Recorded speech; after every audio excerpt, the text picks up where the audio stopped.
their mills in the northern part of Ghana. Thank you. All right, thank you so much for that. Please, can we move to the next person? Is Vivian there? Chioma Vivian, can you introduce yourself?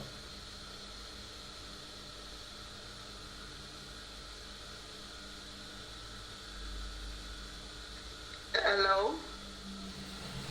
Hello. Yes, this is the Orion. I think it's appearing Orion Consortium.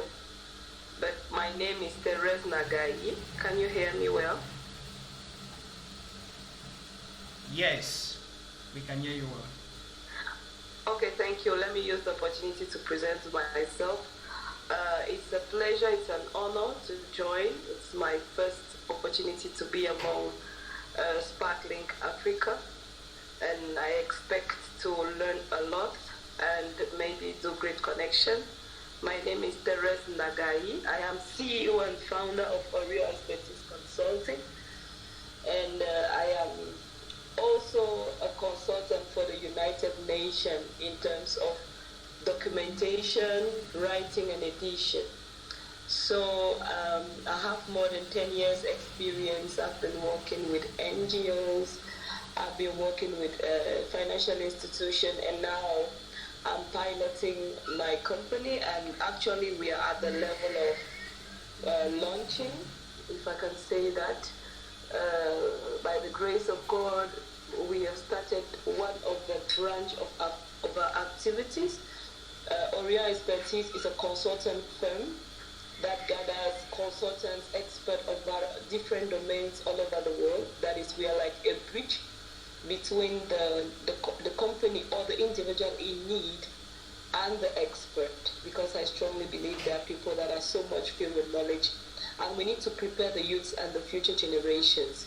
So besides this, we offer free masterclass conferences for youths and future generation professionals and non-professionals, because I strongly believe in capacity building. And I think there is an urge and there is much to do in building capacity for our generation if we want to have a better world tomorrow. Knowledge is power.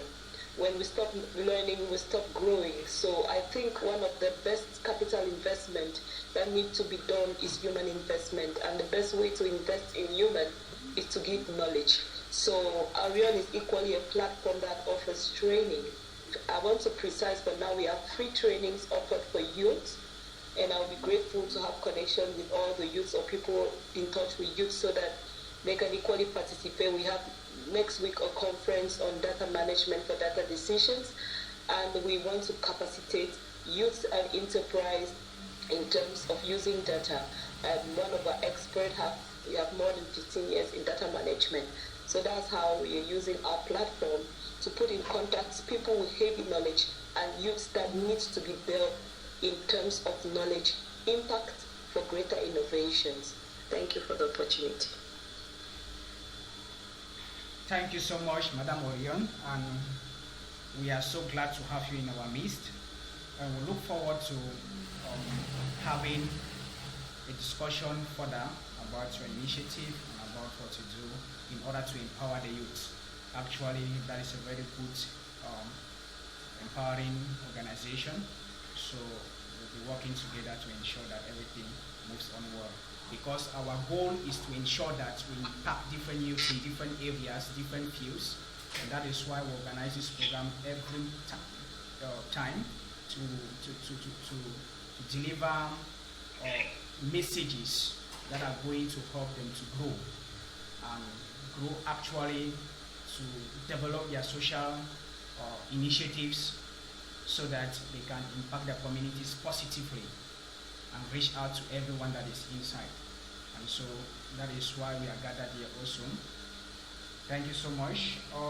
Without any waste of time, during the session, we will be having some information that will be coming up. So right away, we are going to start with our presentation.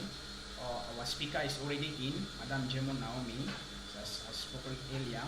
So without any waste of time, I'll give the floor to her for her to begin the presentation, because we have very limited time. We started late, people joined late. This is already 4:30, and by 6 we should be rounding up with the session.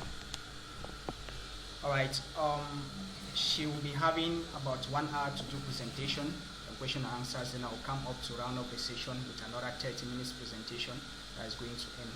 So, Madam Naomi, over to you. During the session, we'll be having other introductions that will be coming up. Thank you. Hello, Mr. Gordon, can you hear me? Yes, I can hear you clearly. Alright, so thank you. You're welcome, you're welcome. Yes, so you're connecting from Nigeria, right? Yes, I'm connecting from Nigeria. Okay. Please, can you all unmute your mic and speak?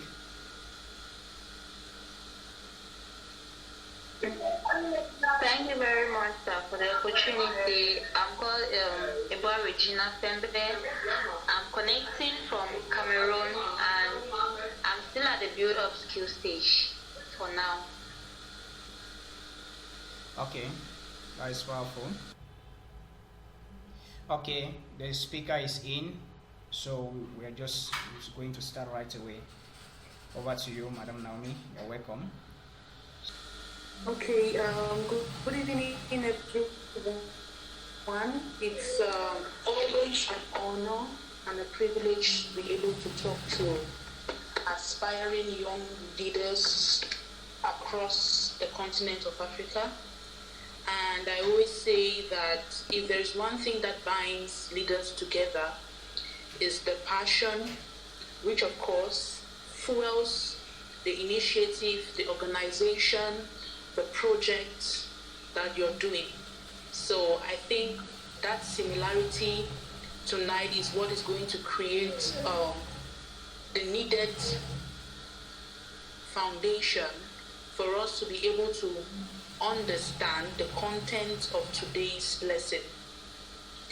I want to start by saying a huge thanks to Sparkling Africa for creating such a unique yet very diverse opportunity for young African leaders who are aspiring to spearhead change in their various sectors or areas of the communities. And I want to start by saying that the very fact or reason that you're here tonight is a proof or testament of the fact that you're hungry to learn and you are already on the right footing.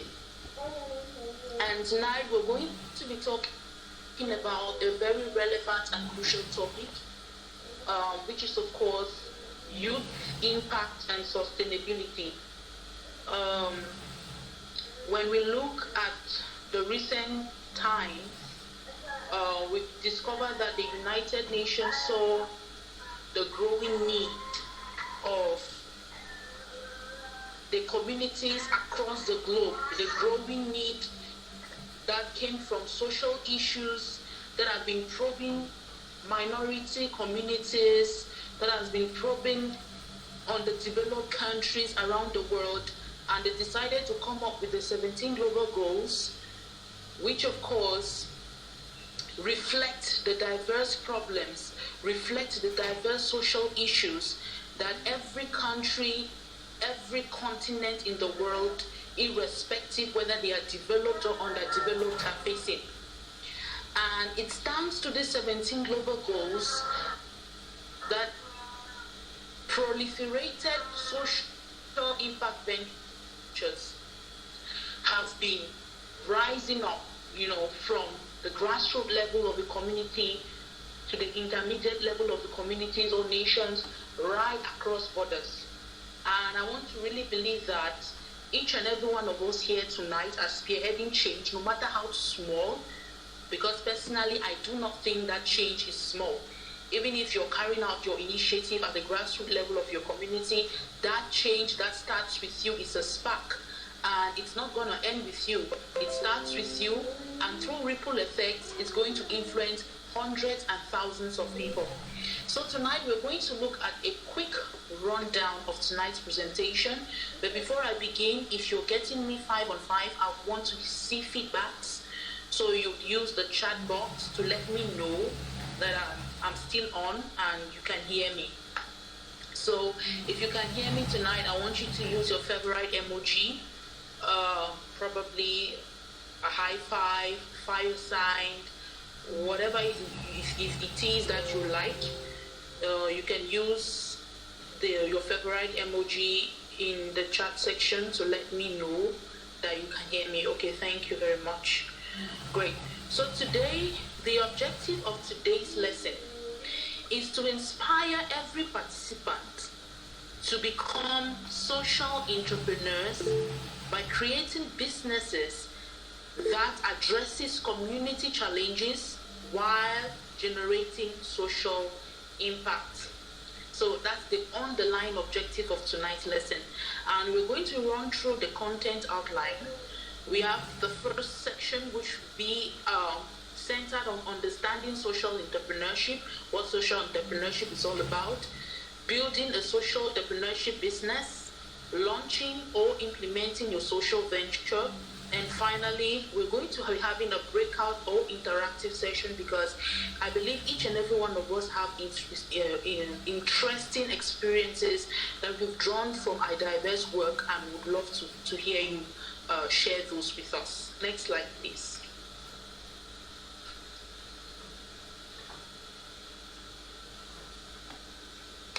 So, a social entrepreneur is any individual, I want you to highlight that word, any individual who pursues an innovative idea with the potential to solve a community's problem.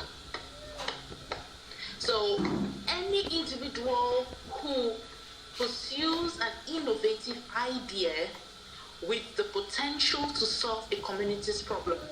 Now, I know a lot of you are stuck on that word innovative idea, and a lot of people always think that when we talk about innovation, we're just limiting it to the word, to introducing technology in whatever it is we are doing, but that's a very shallow and myopic expression of innovative idea. Innovative idea simply means doing what everyone has been doing, but in a different way. So if we look at, I want to take us back to the Scamper technique during our last session when we were learning about how to be able to craft and develop a successful business idea. We said one of the techniques under the Scamper was not to reinvent the wheel. Okay, so there might be an existing idea. People have been doing that same thing for thousands and hundreds of years, but you come and do the same thing, but in a different way. That's just simply what innovation simply means. So any individual that drives innovative ideas at whatever level of their communities, whatever level of their countries, you are a social entrepreneur. They consider social responsibility to be centered, okay, or to be central to their business strategies. So while normal traditional businesses are out first for profits, social impact or social ventures are first out. Social ventures are out first to realize social impact prior to even making profit. So social impact is the central back wire, or it's the fuel, it's the passion, it's the rationale for why you're doing what you're doing. Okay, so in other words, a social entrepreneur solves community or human related problems, which are social, of course, while generating income or making profits. So you're solving the needs of the community, you're solving the social issues of the community. The reason why we're calling them social issues because they are human related, okay? All the 17 global goals, whether be it environmental, it still boils down to the fact that it affects humans. So as social entrepreneurs, your main objective is first of all to create social impact and then to see how to be able to generate income. The reason why generating income is very important in social ventures is because generating income for your social venture is what gives sustainability to your business. Okay? Even non-governmental organizations, though their primary goal is not to make profit, but they need money to invest in what they do. So social entrepreneurs, you are not NGOs, okay? You have the secondary motive of making profits. That's where the difference lies between social enterprise and non-governmental organizations. Next slide, please.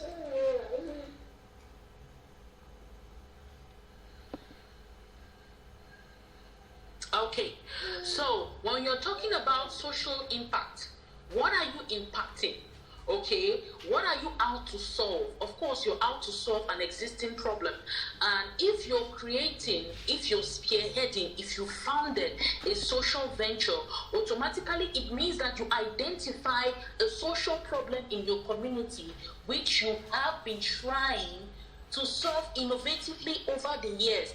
And now one of the reasons why innovation is very much important in social venture is that as time changes, as time progresses, that is how the problems and the needs of the community also progresses. So you can discover that you're offering a service through your organization, through your initiative, through your project. You've been offering that particular service for 5 years and you come and discover that it's become obsolete. The community no longer needs it that way. That's why you need to constantly do market research. You need to constantly strategically develop new ideas that innovatively suit the needs of your community, the need of your target audience at the needed time. So it's not just all about solving problems, it's all about solving them innovatively. It's all about staying at the top of the charts to ensure that what you are doing in the next 10 to 5 years, will it still be relevant? Will it still be valid? So that's the complexity of social ventures. Okay, even in businesses, you don't just do business because it generates you income. You need to stay at the top of the chart because you have competitors, right? You need to stay at the top of the chart because you have competitors, and you need to do your market research or market analysis in order to know what is the need of your market at this particular times. The need of the market in the 19th century is not the need of the market, was not the need of the market in the 20th century, and totally is different from the need of the market in the 21st century. So there is need for your ideas to keep generating value and to keep being innovative. So the first step towards beginning a social venture is first of all to identify the social problems. So the problem identification forms the basis of the creation of your venture. And even your statement, even the mission statement or objective of your organization or initiative is centered around the problem. Everything you do in your initiative is centered around the problem. So problem identification is very crucial. And I said a social problem is any condition or behavior that has negative consequences for large numbers of people, and that is generally recognized as a condition or behavior that needs to be addressed. If we quickly look at all the 17 global goals of the United Nations, we are going to be discovering that each of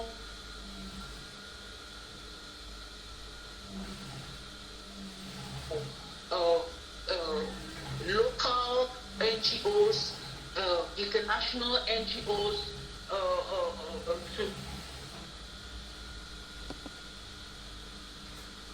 vision or objectives for their different works. So if you discover that all these 17 global goals are social problems.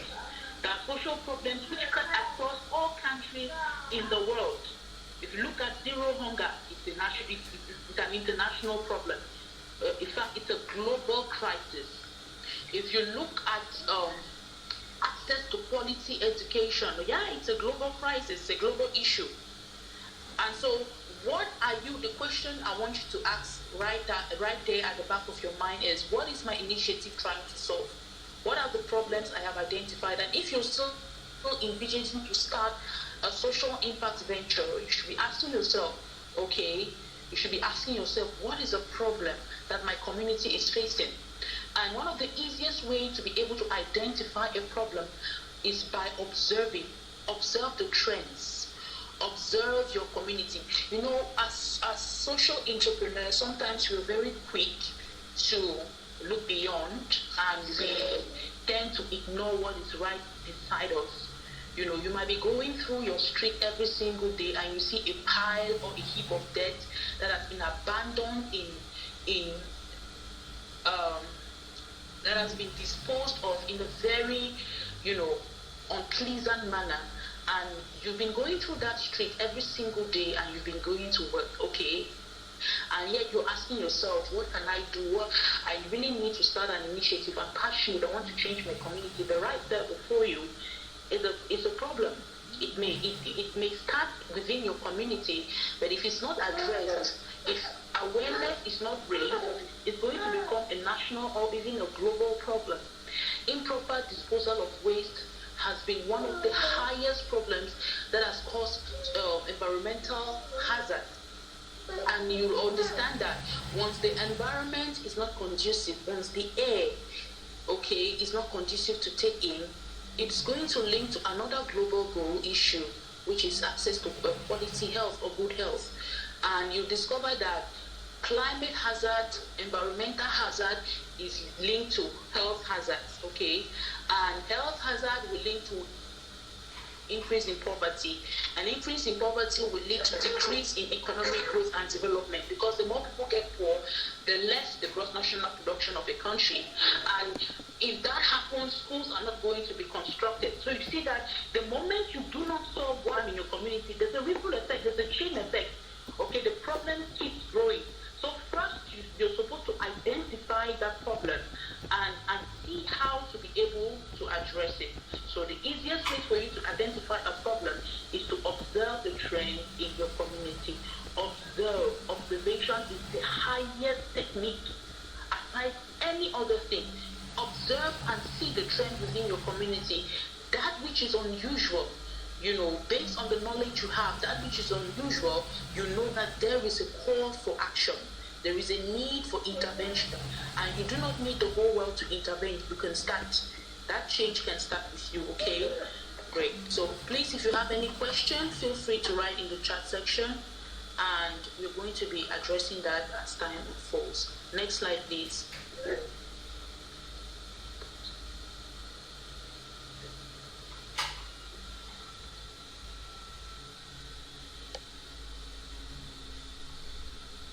Next slide.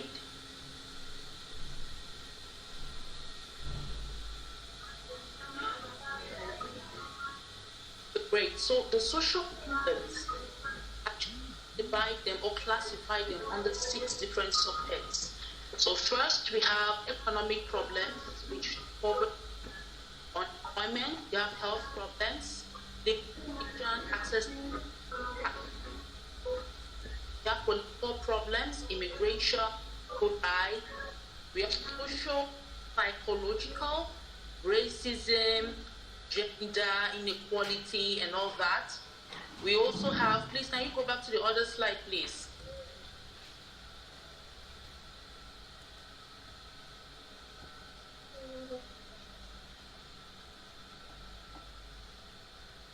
Great. We also have educational problems, access to education. We have environmental problems, climate change, food insecurity. So I want you to think, to think and reflect on what you're doing, and then situate the context of your work. What your organization is handling, whatever it is handling, falls under these 6 different classes of problems. So there are those who are out to address poverty and unemployment, others are out to address health issues, others are out to address political problems, others are out to address socio-psychological, others are out to address educational, and finally others are out to address environmental. So whatever it is you're doing in your social venture, in your initiative, it falls under these 6 different classes. Next slide.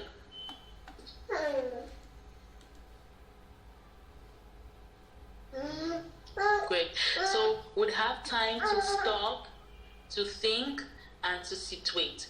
What am I doing right now? What is a problem I'm handling right now? Okay, and think. The problem I'm handling right now, in the next 10 to 15 years, one of the most interesting things about solving human-related problems is that those problems are very dynamic in nature, and it's a reflection of how the human nature is. Humans are very dynamic. We are always changing, and you're supposed to ask yourself, what I'm offering right now, in the next 5 years, in the next 10 years, will I still be doing the same thing I'm doing? What should I do different? So you're right in 2024, but you're already thinking on how to handle the challenges of 2027 or 2030, because you do not wait for experiences, you do not wait for happenstances to occur. Okay, you have to have the value of predictability. You have to be able to predict and forecast. And in order for you to have a good sense of forecast is when you understand the trends of your problem, is when you understand the trends of your community. And that's what some people do for a living, okay? They understand the patterns of human behavior, and they're able to predict that in the next 5 years, the needs that we are offering is no longer going to be suitable for the community. We would have to adapt, okay? We would have to reinvent, okay? So all this is very much important for you to have time to sit down and evaluate. It's not just all about starting that initiative. It's all about sustaining what you started, okay? Because there are thousands of initiatives that start every single day. But at the end of the day, not many of these initiatives have what it takes to become sustainable. And one of the major objectives of the United Nations is for these goals to create an atmosphere of sustainability, right? It's for these goals to create an atmosphere of sustainability. So if sustainability is lacking, even in what you do, there is no guarantee that your work is still going to be relevant. So, and finally, you should be able to situate the context of your work, situate the context of your project, okay? So, if I am for health, I'm for health. And there's this thing I always see with startup initiatives, startup ventures. One cannot really know what you do because you don't really have a niche. So you're in health, you're in environmental problems, solving environmental problems or climate change, advocate. Still you're in education, you're from education, you're fighting for civil rights, okay, fighting against gender inequality. You confuse the content of your story, and probably investors will not even know the areas in which they would want to invest in, because they feel that you're doing a lot of things yet you're not doing anything. Okay, while we wait for her to come, I just want to, if you have any questions at this moment, you can start asking them. I have answered some questions in the chat. You dropped some questions talking about your initiatives right at the idea. We are still at the idea stage or idea level. So I was saying that with your initiative still at the idea stage, shows that we still need to work out a plan effectively to ensure that by the end by the time you'll be going through this program or this training program in the next 9 to 10 months, because we are just launching the program today. In fact, this is a continuity, even it's not really a launching. We launched the program since in June. This is the second meeting we are having to organize further and see how we can reach out to many other youths who have ideas and they really want to scale through their ideas and see how to create impact in their communities with their solutions. So whatever idea you have, be it in the health, be it in the agriculture, be it in any field that you are working in, we are ready to go with you one step at a time and ensure that at the end of the training, at the end of the program, you are going to develop something scalable. You are going to bring out a solution that is going to transform your community, where you live, where you stay, or where your country as a whole. It can be something that is to touch the whole country, or maybe the whole Africa, or even the whole world. So all of that is what we are preparing you for. And this particular program is kind of an appetizer to help you understand the motive behind the program. Because after her presentation, I'll be coming up with the plan on how we are going to unfold the next 10 months with the training, starting from entering the different levels, because there are 3 different levels we are going to be talking about, and all of that. So at this point, I want you to stop, think, and situate. Where do your idea forward? What solution do you really want to bring? As she mentioned, you should not be in health at the same time you are into education, at the same time you are into, you want to become a pastor or into religion, and so many things you are doing at the same time. So you need to think and ask yourself some questions. What do I really want to do with what I am doing today? My solution, which is the target market, or who are the people I'm going to reach out to? Are they the youth? Are they the children? Are they the women? And so on and so forth. Is it an empowerment program? Is it something that I'm going to produce some goods to sell? Whatsoever. Is it a restaurant? Is it a hotel? Is it a taxi business? Is it bike business? Whatever thing you want to do, because when we talk about the 17 Sustainable Development Goals, everything, every social initiative or every social organization or business you want to bring out, you are inside the 17 Sustainable Development Goals. You are people into climate change. So you need to situate, where do my solution fall in the 17 Sustainable Development Goals? You bring out the strengths and the weaknesses of your initiatives, and it's going to help you to thrive.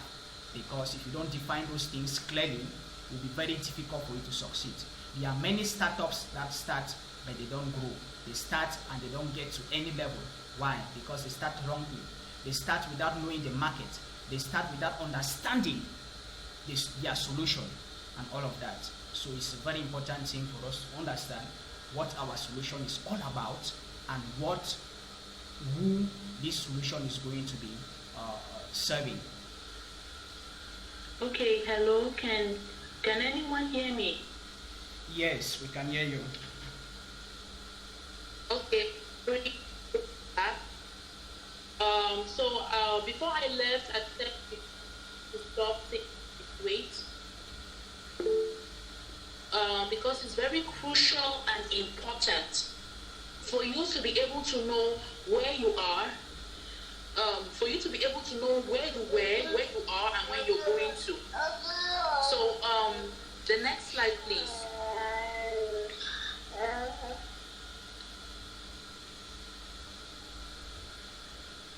Okay, great. So building a social impact business. Now we're going into the business aspect of it. And before I get into the business aspect of it, I just want to say this. To every young leader that is selflessly and sacrificially starting something in his or her community, if you're listening to me, you're selflessly and sacrificially doing great things in your community, and it feels sometimes like no one rewards you, right? It feels sometimes like no one sees you. But yet the passion, the determination, the zeal, the undying need for you to effect that change never dies. It's because as social entrepreneurs, there are certain things that we do that is for the greater reward. And that particular thing that fuels your passion, which cannot be bought, which cannot be priced, which means it demands. That is what what gives you the drive. That is what gives you the push. Despite the fact that you're facing a lot of challenges, a lot of rejection, a lot of setbacks, you're not being recognized, no one knows your name, no one even knows what you're doing, but you keep doing it. That is a true testament. Aside from all the criterias, okay, aside from all the theories you're going to hear, aside from all the high standard values that men say, at the end of the day, it boils down to you and the work you do. It boils down to your passion to see change being effected. And I want to say that you may not be earning as much as you wanted to. Okay, sometimes you even have zero return on investment, yet it doesn't stop you from doing what you're doing. That there is the true price. That there is the true nature of the leader. It's the true value of all that you stand for and for all that you believe in. And that is what is going to give you resilience, because you need that resilience on the field. I mean, and I'm saying this to every leader that is doing something, especially at the grassroots level of the community, that part of the community that even these large mega international organizations sometimes not even have access to. Okay, yet you're doing that work at that particular point in the community with little or no help, yet you're still doing it. I want to tell you that keep doing it. Keep doing it, and someday, this is not prophecy, okay, it's real, it happened to me. Someday, someone is going to see what you're, thanks to your resilience. Okay, it's going to be thanks to the fact that you choose to believe in who you are, you choose to believe in the need of your community, you choose to take up that cross, to take up that burden, and to work on it. And I think that is what is going to set you apart. That is what is going to give you the fuel to learn. Because at this inception stage, we do not believe that you know everything. But the passion for you to see change happen is what is going to drive you towards the path of learning. And as you're on this path of social impact, know that every single day of your life, you will learn. You would have to learn first how to develop your social mission. Your social mission is crucial. In fact, it is the back wire of everything your venture, your initiative, your project, your organization is going to be doing. Whatever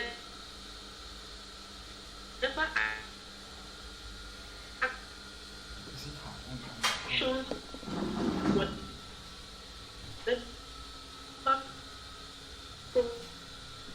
programs, whatever activities you undertake must tie to your mission. Okay, if not, you don't just wake up one day in the morning and say, I'm starting my business without a model. You don't build a house without the foundation and without an architectural plan. You need a framework, right? You need an architectural plan, and that architectural plan in business is your model.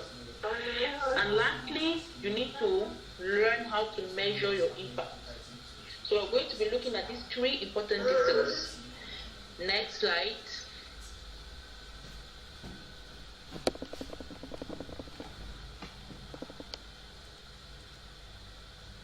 Next slide, please. Okay, great. Developing your social mission. Okay, so the social mission is the deeper reason why your business exists in the first place. So I see Optimum Health Global here. Nathaniel, can you unmute your mic and tell us what is your social mission? What is the social mission of your initiative?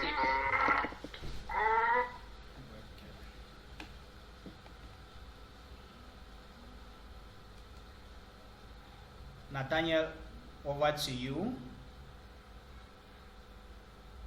The social mission of your initiative. .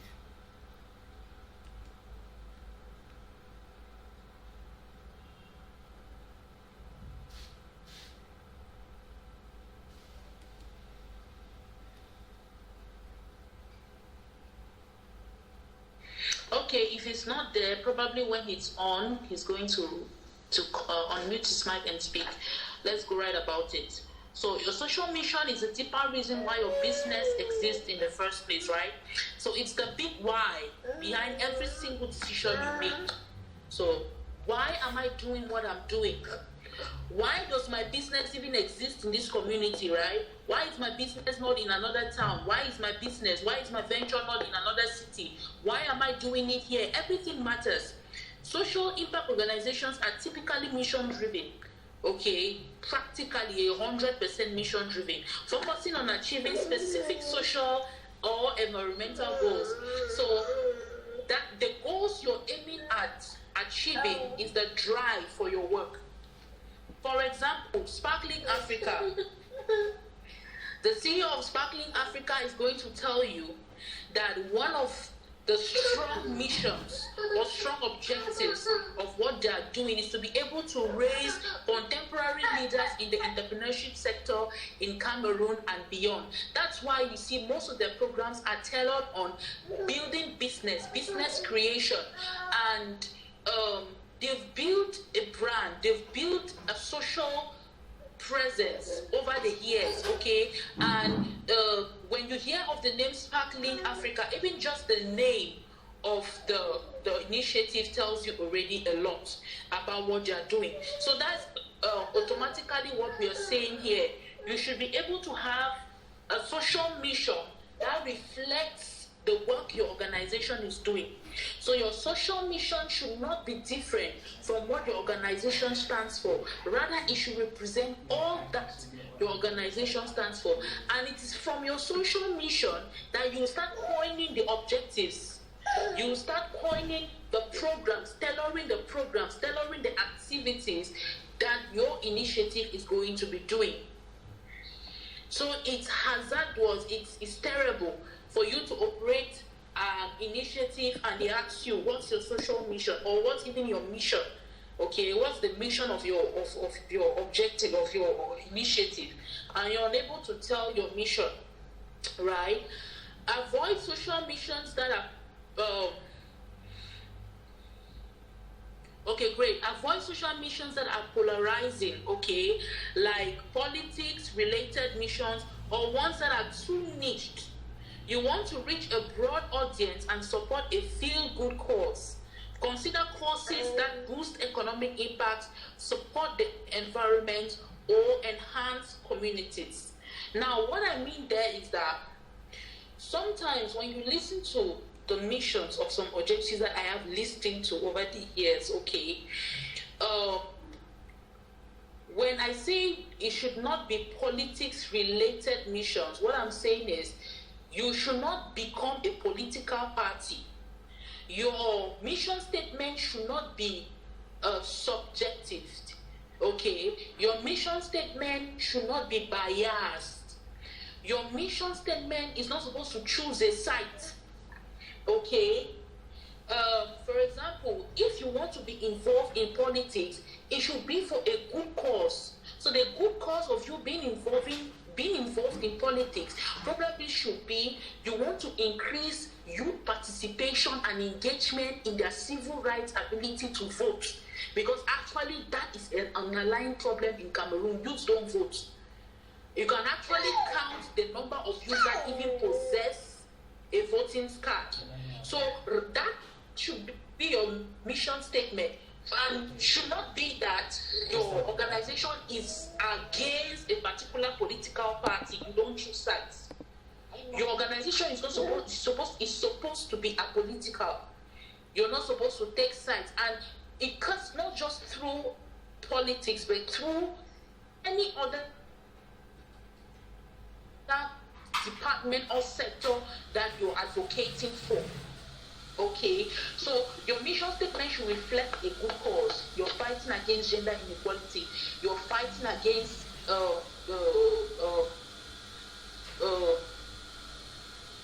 economic underdevelopment. You're fighting to enhance access, equitable access to quality education. You're fighting you're fighting deforestation and encouraging the planting of trees in order to meet the targets and goals for climate change. you're fighting, okay, to ensure that more girls in your community are involved in technology, are involved in AI, are involved in this. So your mission statement should reflect a good cause and not be biased. So your business can certainly support multiple causes, of course, but keep in mind that having more than one social mission can introduce some disadvantages.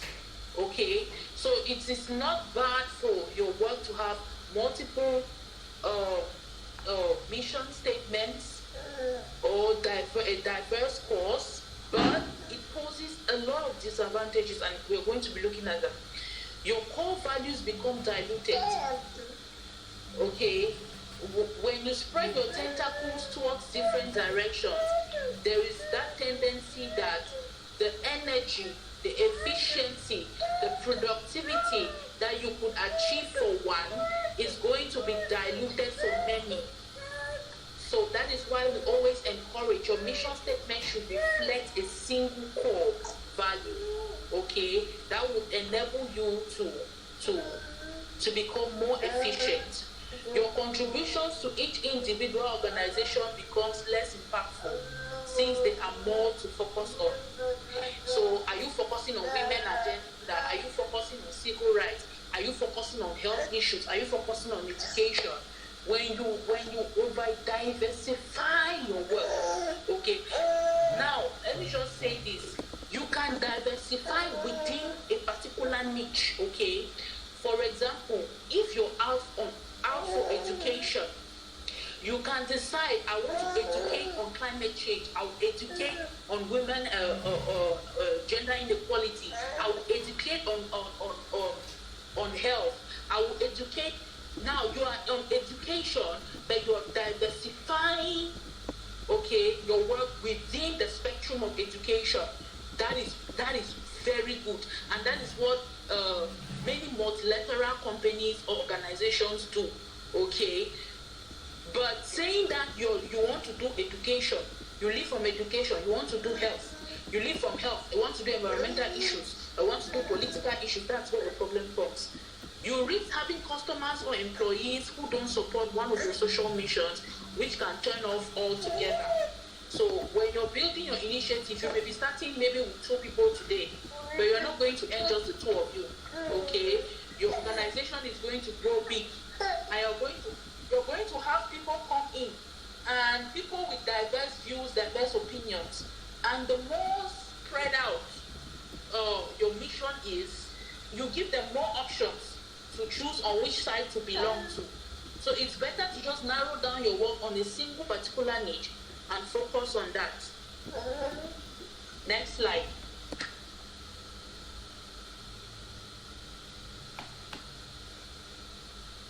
Great. So creating a business model. Creating a business model.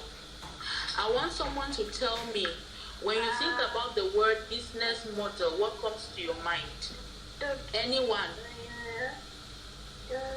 You can just raise up your hand. Can you hear me? Yes. I can hear you, Mr. Binga. Okay. I think models, in my understanding, these are approaches adopted in seeing that you achieve a certain goal. I hope that makes sense. Thank you. Okay, great. So a business model, right? A business model is how your business is going to run. Let me put aside all the grammar. I just want to make this very practical. Your business model talks about the procedure, okay, the process, the framework, the how of your business. That's a business model.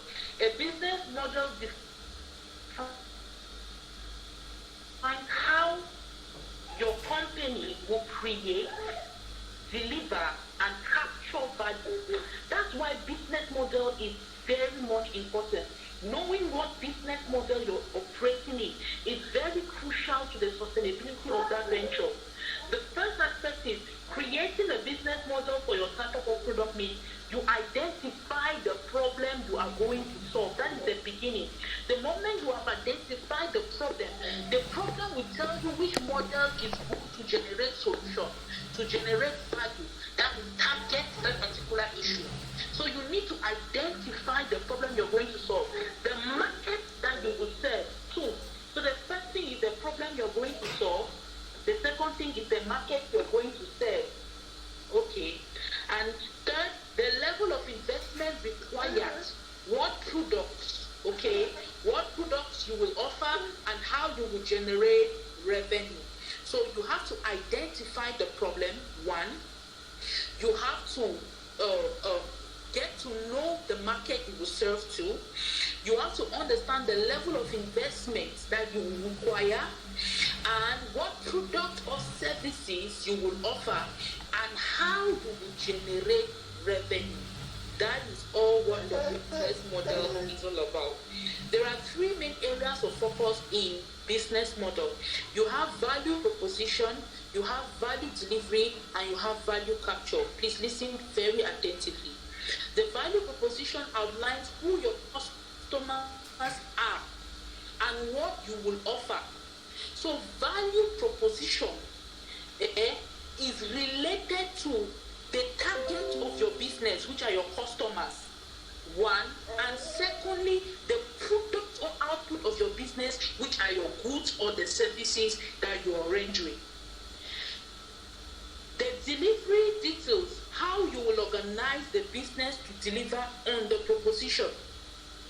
And the capture is a hypothesis for how the proposition and delivery will align to return value back to the business. So if you understand these three core components, you will discover that they are in a cyclical manner. It's like, the business, the value proposition talks of the customers and the products you're going to serve, right? The value delivery talks of the channel, talks of the details, how you will organize the business to deliver the products. And the capture is on how the proposition and the delivery will align, will work together cohesively to return value back into your business.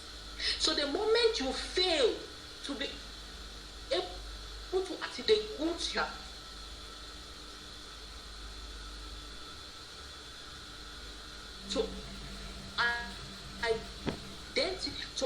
going to deliver this service, fail on how to return investment all into your business. So that is why a lot of people over the years, they've been existing, right? But at the end of the year, when auditing is being done, they discover that they've had little or no return on investment, which means I've invested 4 million into this business. I've not even been able to see up to 500,000 profits. I'm talking in terms of France CFA, sorry for those who are in Cameroon. You may put it in your own currency. I've not been able to see a return on investment on what I've invested in this business. It's simply because your model is cloudy. The patterns of your model does not give clear value. And you have to understand that business model is what generates value in your business. If your business model is not clear, if there's no clarity in your business model, you'll have great difficulties on how to generate value and income. So you have to take into consideration these three main areas or components, okay, in a business model: value proposition, value delivery, and value capture. Why is it called value? It's called value because, I like that word value because whatever it is your social venture is offering, though people don't pay for a good, people pay for the value. Let me explain something. Do you know that in the years past, restaurants have been existing, right? People have not been able to to have a good home cooked meal because they have been busy. And it's based on that premise that some smart individuals came with, the ideas of opening restaurants, fast food joints, and whatever have you. But now, do you know that some 20 years ago, people pay for a plate of food for 500 francs? Or maybe let me say up to 20 years ago, 10 years ago, 5 years ago, you pay for a plate of food for 500 francs. But do you know that now, one can pay for a plate of food at 2,500 simply because there is what has been introduced as home delivery service, which was absent in years back. So if I am paying you 2,500 francs for a plate of food to be delivered to my home, I am not actually paying for the food, I'm paying for the value of my time. So I'm paying you for my convenience. I'm paying you because I do not want to be displaced. Okay? That is the mentality for market capture. When you understand that people pay for value, that is why you discover that social media, you see, the youth especially, they constitute the greatest sector of social media usage. And no matter how much they run out of data, no matter how much they run out of airtime, no matter how much they run out of internet fee or charge, okay, it would never denote their absence from social media. They will look for ways. They will look for means to be present online because the value of their presence online is greater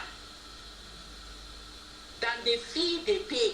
So that's why you see these luxury brands have understood the place of value.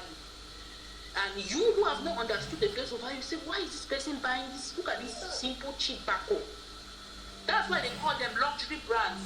Luxury brands, I will pay 150,000 francs for a purse because I want to be associated to the value of high class. So that 150,000 francs that I'm paying is not for the purse, it's for the branding of the good I buy. So money, what you pay, is a reflection of the value of the services that is rendered. That is why you cook food and sell in your house for 500. Someone will cook that same food that you sold in your house for 500 and go and give it in somebody's house for 2,500. The person has made 2,000 francs more profit than you, simply because the person has understood the place of value. So it's very much important for us to understand the impact of value in business. And that is what is going to give you a cutting edge. Okay? That's what's going to be a trailblazer for you. Right? Okay. So below are some components to include when you create a business model. Let's go quickly over it. Vision and mission. Okay? Vision and mission. Overview of what you want and how you will do it.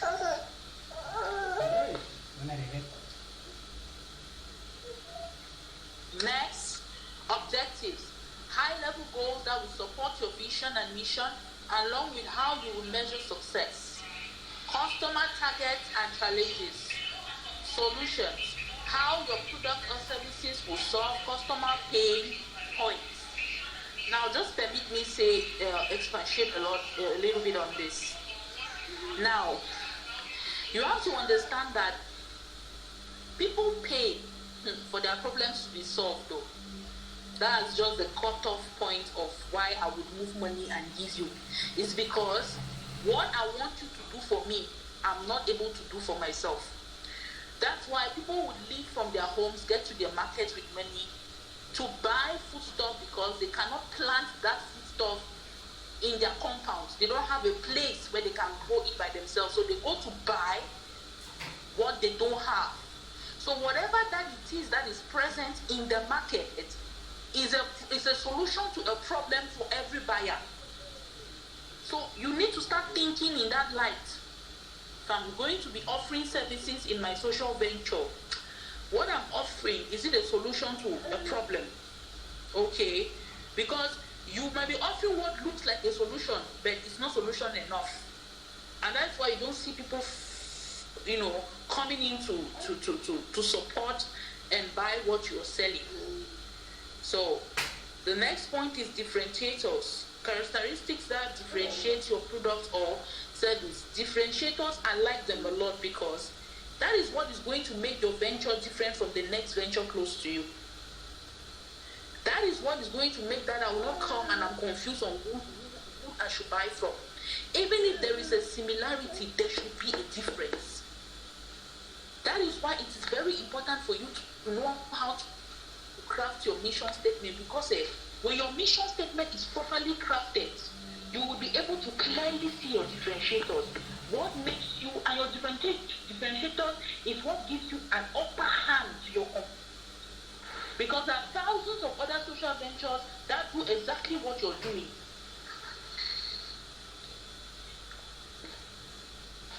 Hello, can anyone hear me? Yes. Please, are the others, are you hearing us? Okay, Mr. Brain Farmers is getting us. Yes, Mr. Bingham, thank you. Yes, we are all hearing us. That's okay. Okay, thank you. There are thousands of people that do the same thing that you do. So at the end of the day, what makes you different from every other person? Their differentiator also is what is going to ensure your sustainability in the market, to ensure your space, to ensure your name, to ensure your presence in the market. Because people will want to go for something that really suits their need. Everything in the market suits the need of people, but there's preference, there's a scale of preference. People will go for what suits their needs more. So you should be able to find your differentiators and know what are those that defines your product and services to be different from others. Pricing to your solution. What will it cost? And how will it be sold? You should be able to know that. Pricing is part of your business model. It's a very important component. When you're thinking of creating your business model, all of that should be stated in there, right? Great. And your pricing, okay, there's that tendency for people to just want to price very high and also price very low. You should be able to strike a balance on your pricing value, and it should be a reflection of the solution you're offering. So it should not just be that I'm putting this price because every other person is putting. You can do a pricing analysis, okay, of all other organizations that are offering practically maybe similar to what you're offering, and see what they do. Give a competitive edge. There's this tendency, people feel that if you price more, okay, if I sell a good at 5,000 francs for one, there's that tendency I'll make more profit. No. Turnover is very important in business. I can sell that good at 4,000 or 3,500 francs. 1,500 lesser than what you sell. But I'll make more profit than you thanks to turnover. Turnover is like people will be more interested to buy the same product for a lesser price. So I would have more customers than you who's expensive. So that is one thing you should understand with pricing. Then positioning and messaging, how will you communicate the value of what you're offering to your customers? You need to understand position and messaging. It is very important and crucial, because communicating the value of what you're offering to your customers is what gives you the edge. It's what gives you the advantage, okay, to be able to reach more customers. Now, if many people know what you're offering, if many people know what you're offering in your organization, there is that referral aspect of it, okay? People are going to refer people to what you're offering. So you should be able to know, how can I be able to reach my target audience? How can I be able to reach my target customer? What is the the medium or channel of communication I can use to reach them. So you cannot be in a rural area and then you're talking about mass media. It's very difficult because most of these village areas, low outskirts communities, they do not have reception to signals, radio signals. So it will be difficult to reach them through that route. So you will look for another route that is more suited based on their location. So those are the things you have to really understand. And the more people know about the value of what you're offering to your customers, the more you become strategically positioned in the market for visibility. So go to market, propose approach for launching new products and services. So the go-to-market in business model is very important, okay? Because when you're launching something new in the market, when you're launching a new program, a new initiative, a new service, a new product, you should be able to understand that in that existing market, there are initiatives that have already carved a niche for themselves. You need to find your own market within that existing market, okay? So you should be able to have a very carved out approach, a strategic approach on how you're going to launch that product and how people are going to buy it. Next is investment. Resources required to introduce your offering. Of course, you need investment. You need a capital to start your business. You need a capital to start that social venture. So you need to start thinking about the resources you're going to be needing, whether financial or whether human-related resources. You need to take that into consideration. And lastly, growth opportunity. Ways that you will grow the business over time. That is what I've been talking about over and over again.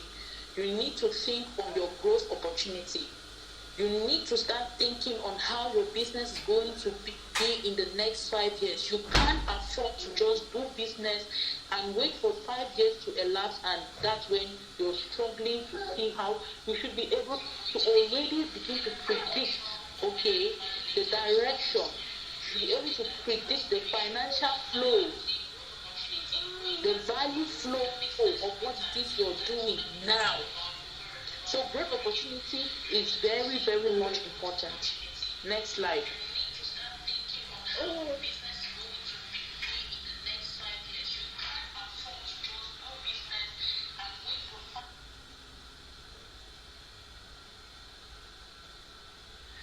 So we're talking about measuring impact. Now, they are typically measured using quantitative data such as number of people impacted or environmental metrics, and qualitative data just as personal stories or community feedback. Now, it's very much important when you're doing a social venture. We don't just do it as though we are doing just to have the money. Measuring impact to me is one of the greatest aspects on how to build a successful and lucrative social venture. Because even if you may not have a good ROI, okay, the measure of your impact is what is going to attract your own needed market. The more people get influenced and impacted by the work you do, and you're able to measure and know, because when you measure impact, it also gives you clarity to know location, clarity to know coverage or sphere of influence. You will know that this area is the area I've had the greatest impact in. This number of persons. Okay. When you have a good measuring impact metrics, that is what is going to help you to start targeting those people who are very receptive to the products you're offering. And how to be able to measure your impact. I've said here two major ways. We all know quantitative and qualitative data. Now you can talk about quantitative data such as number of people that were impacted, probably through an outdoor program you did. That is why when you do outdoor programs, you do outdoor projects, please, it's not just about just going to the community, impacting people and you leave. You will impact them. But living without knowing the measure of your impact will not bring back impact to your work. So you're supposed to measure and know what area was highly impacted by what we did. People that really were receptive to our product, receptive to our to our goods, okay, receptive to our services. Now you know already that this is already an available market for you, okay, and you start focusing on that particular area and see how to expand. So it's very important for you to measure your impact in that light. You can also look at in terms of qualitative data.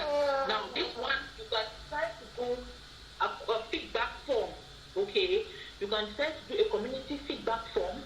After you have your project, you can give out this form to persons, those who attended, participants, and they will fill those forms. They will fill, the forms contains, questions on how impactful probably the project had been to them, what they didn't like about the project, what they think they should change, your initiative should change concerning the particular project.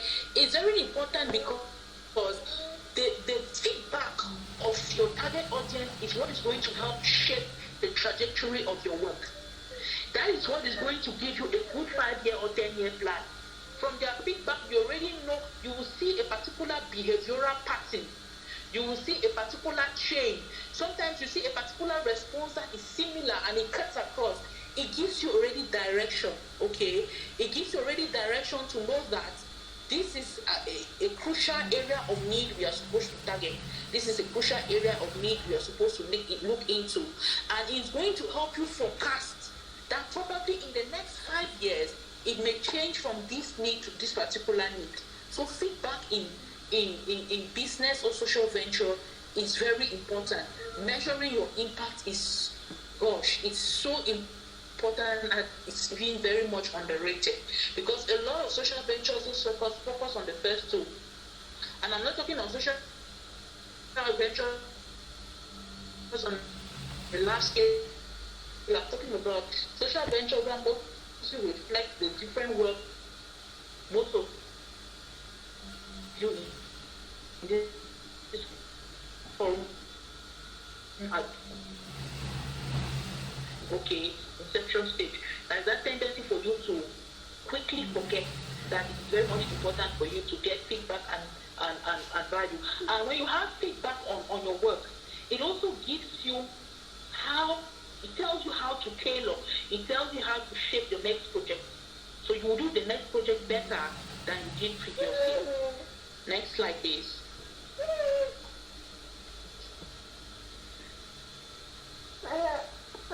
Next slide.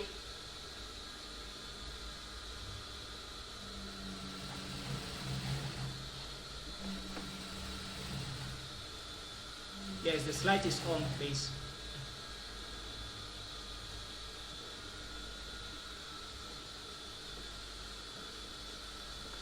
Okay, great. So I like asking this question: what is your action plan? Because it is very much important. Your action plan will determine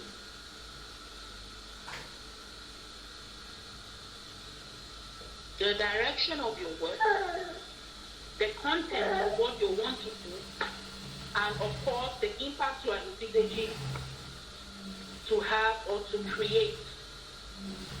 So I've decided to coin 7 quick steps on what you're supposed to consider when you want to launch a social venture. So 1, please get the booklet, use your laptop and write your mission statement.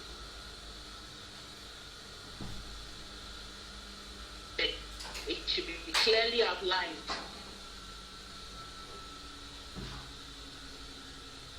2, research the field. The area in which you're focusing on, you should have ample research, ample knowledge before you venture. You're not going in to find out. If your work is going to be in a royal community in your country, You need to research the field. Field on location, field on area for impact. Okay, what has been the response of this particular community over the years to such things? You need to know that.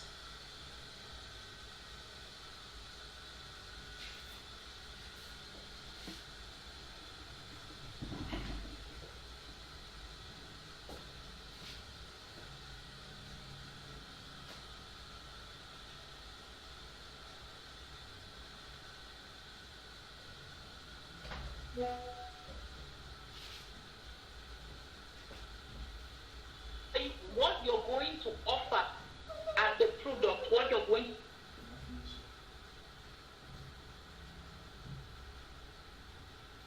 offer as the service, conceptualize it, come up with a plan, reach out to team members for feedback and support to understand the place and the importance of teamwork in social venture building. So reach out to your team members for feedback and for support, because you don't have tentacle hands. You would always need them to help, right?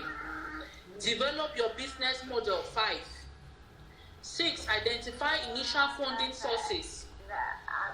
Now, when it comes to funding, I know there is always that quick tendency for budding startups, social startups.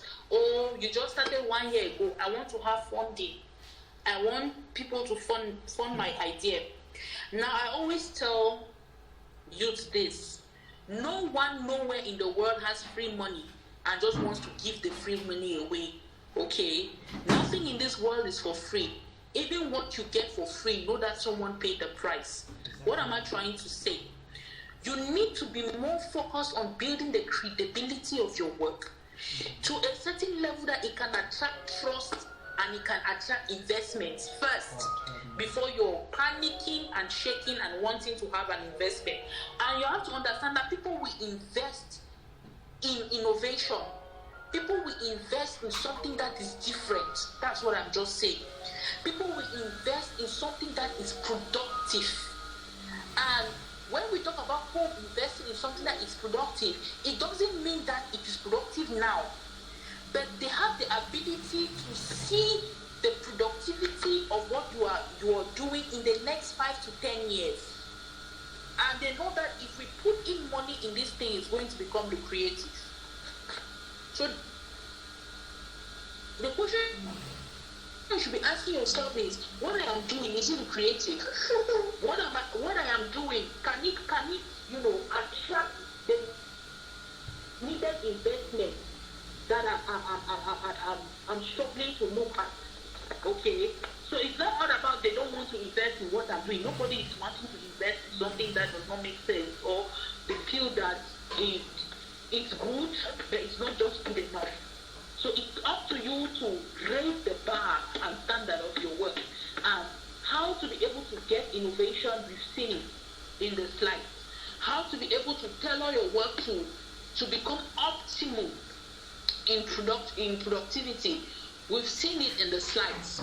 You need consistency. You need to understand your market. You need to get feedback, okay, from your community. You need to improve constantly on the services you're offering to match the needs of your market. That's just the secret.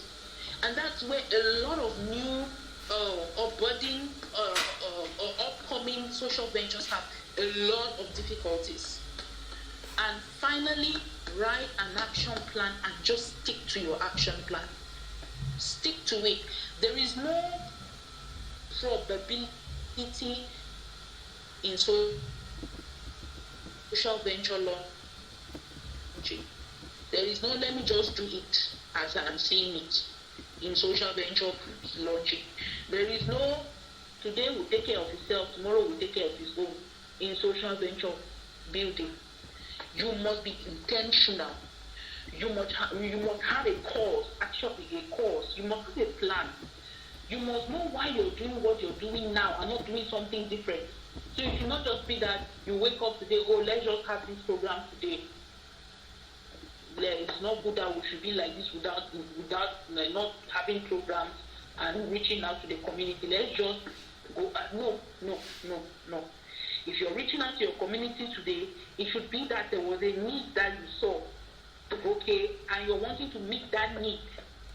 And meeting that need is going to generate you value, it's going to generate you income. Okay, great. Please, so far, if you have any questions, you can write them out in the chat box. I think we're already behind time. We're supposed to end at 6. I think this should be the last slide. Ms. Aljon, please, is there a next slide?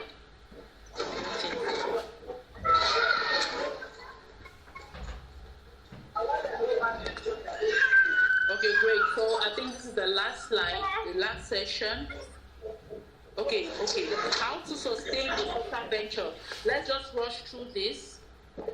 How to sustain a social venture. Partnership creation, brand visibility, smart work, team building, have a steady income generating source, tell your story, and always show. Please, can Makuo at the street, can you mute your mic, please? Or let the admin mute the mic for this person. Yes. Okay, thank you. So the first thing is partnership creation. Partnership creation is partnerships are very important and crucial to be able to sustain the work you're doing. Why? Because when you partner with an organization, they bring in their own markets, you bring in yours. They bring in their expertise, you bring in yours. They bring in their resources, human and financial, you bring in yours. And it broadens your area of influence. Okay, partnership is one of the easiest ways to broaden or deepen your influence in a particular community.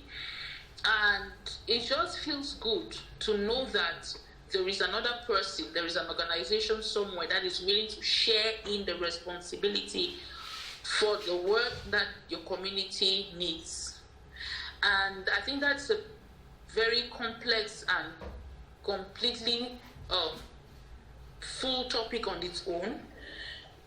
I think Mr. Aljon is going to make provision for that, to be able to teach you guys how to secure successful partnerships. But the first thing I want to let you know is, prior to aiming to have partners, first, deepen the foundation of your work. Let the foundation of your work speak truth, speak resilience, speak credibility, and speak trust. People will not want to partner with something that they know will not last. So while you're still 1 year old and you're already struggling to have partners, which is good, I'm not discouraging that, but it should not be a precedent. Okay, focus more on building the roots of your work so deep that the name, whenever the name of your initiative is mentioned, people know what you stand for. Brand visibility, I spoke about this during the last previous session we had. I said, when you're strategically positioned in the virtual space, you become an attractive bait to multiple opportunities that are found in the clouds. And in these times in which we live, 75% of the opportunities in the world are found in the virtual space. And you have to understand the importance of you being present with your brand, visible to those who need to see it. And I don't just mean visible to your contact list. Visible to prospective investors, visible to prospective partners. That's also one of the ways in which you get partnership. There's a level in which your brand can build so much credibility. I've witnessed this throughout the years that prospective investors come to you. You don't go to them. That's a whole level of brand building. They come to you. You begin to attract those opportunities. You don't apply for them any longer. You don't even apply for grants. someone CEO of a grant operating company comes to you and tells you, I want to fund your project because I have seen the work you do consistently over the years. It creates massive and huge impact. This is it. So that also takes a lot of work. Smart work, that's why I say smart work. Work smart, don't work hard, okay? Team building, build a team. People that you can work with, people that you can rely on. It's very important. Have a steady income generating source. Okay, have a steady, make sure your business model is up and running and you have a way to bring in money back into whatever it is you're doing. Whether your initiative is an NGO or it's a social enterprise, income is very important. Tell your story. Your brand may exist, but no one knows of your story. Your story should be so clear. The power of storytelling can never be underestimated, can never be undermined. It has so much power that it carves the perception of how people perceive your brand in their minds. Means it builds a certain level of trust and truth that whenever your brand is mentioned, people know that what you're offering is credible. And that comes as a result of you being able to tell your story consistently over the years. Okay, that probably when people hear about Sparkling Africa, they know that this is a number one enterprise, social enterprise bent on building social entrepreneurs. And lastly, always show up. Whether in the good days, whether in the bad days, show up. Don't be absent from the scene. Don't go 6 months without doing anything, 1 year without doing anything. Do something. In the course of you doing it, over time, consistency is the key to success. I bet you. If you show up every single day, if you decide in 2025, I want to show up from January to December, there is no way you will show up throughout the years and things will not show up for you. The secret of success is when you show up through hard work, success shows up. There is no way you will work consistently for 12 good months, 365 days of a year. You work hard and you work consistently and nothing shows for you. It's very much impossible. So make it a productive habit of always showing up. Okay, that's what builds resilience. Next slide. I'm sorry, my son is just so excited. Next slide.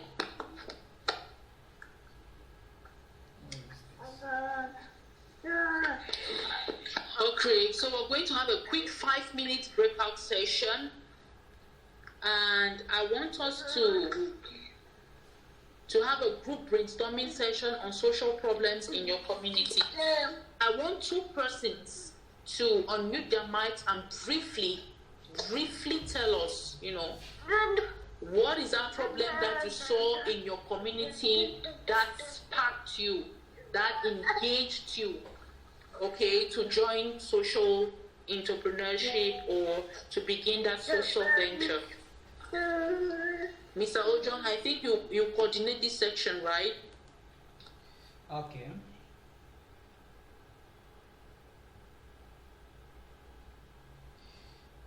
Yes.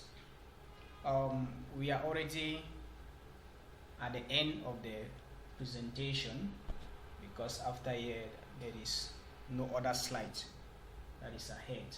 So this breakout session is practically to help us understand what social problems we have identified in our communities and what solutions we are going to propose or to bring up in order to handle those social problems.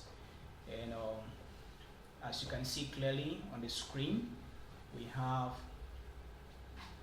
we just need to have somebody, 1 or 2 persons. Please, can you unmute your mic and tell us,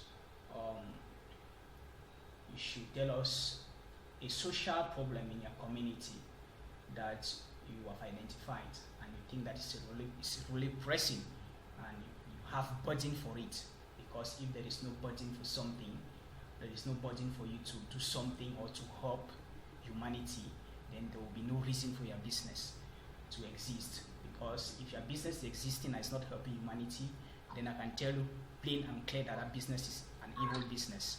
Nobody will want to work with that kind of business. So you have to identify a value that is attached to it. So what you should unmute your mic and tell us a social problem you have identified in your community that you think is pressing, that you can address it. So who is going first?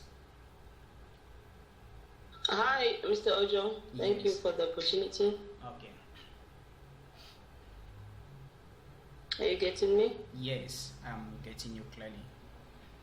Yeah, I wanted to thank sincerely the trainer of the day, Mrs. Jimo Naomi. It was very enriching. I learned a lot. That's why I always say knowledge is power. It's always good to learn. When you think that you know enough, it means that you have already transferred to the section of being pride. That's pride. But I think as long as we stay humble, we have to understand that we need to learn. We learn every day. So I really want to appreciate the presentation. It was magic and massive. Thank you so much for the direction. I felt I could recognize myself in many aspects. I was told it's true. At one point of time, I had an interruption of internet, but I came back in.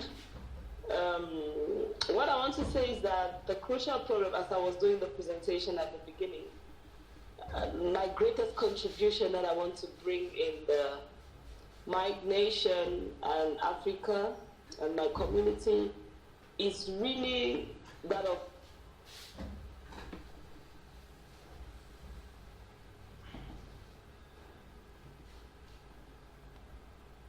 Hello.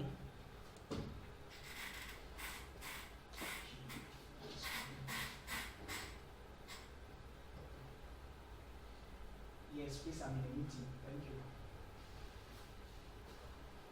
Yes, I'm in a meeting. Yes, please stop.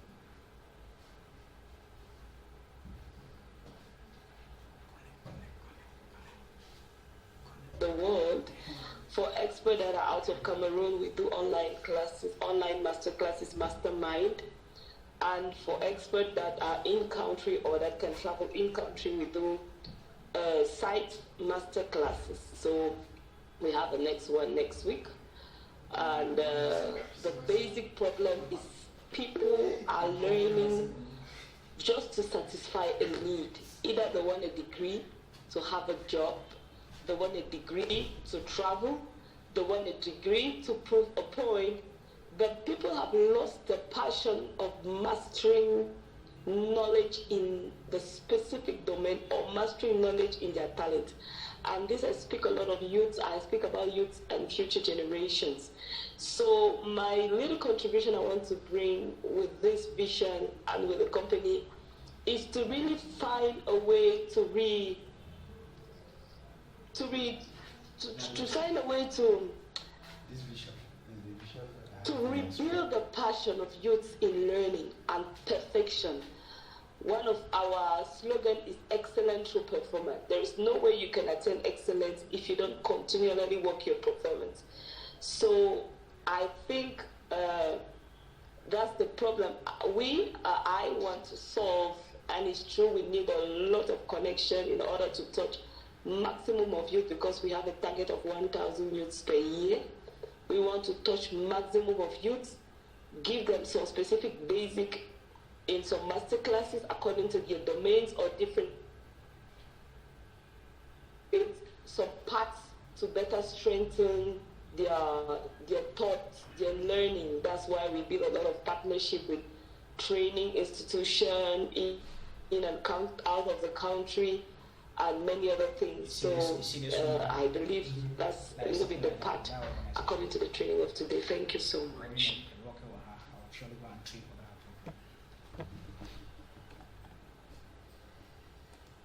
Okay, thank you so much, Madam Orion. That was a very great one. Please, yes, we are actually working out something. and as soon as possible, the goal is for us to impact as many youth as possible across Africa. That is our goal, and that is why we have, first of all, the name Sparklink Africa. And first, we need to ignite.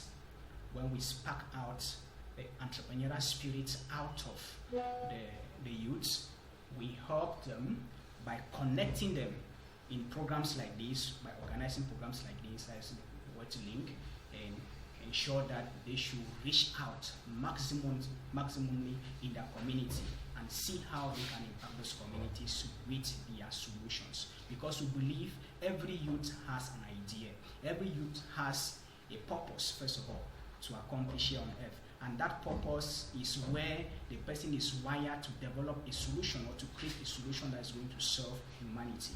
And so if they are not able to identify that, it becomes a problem.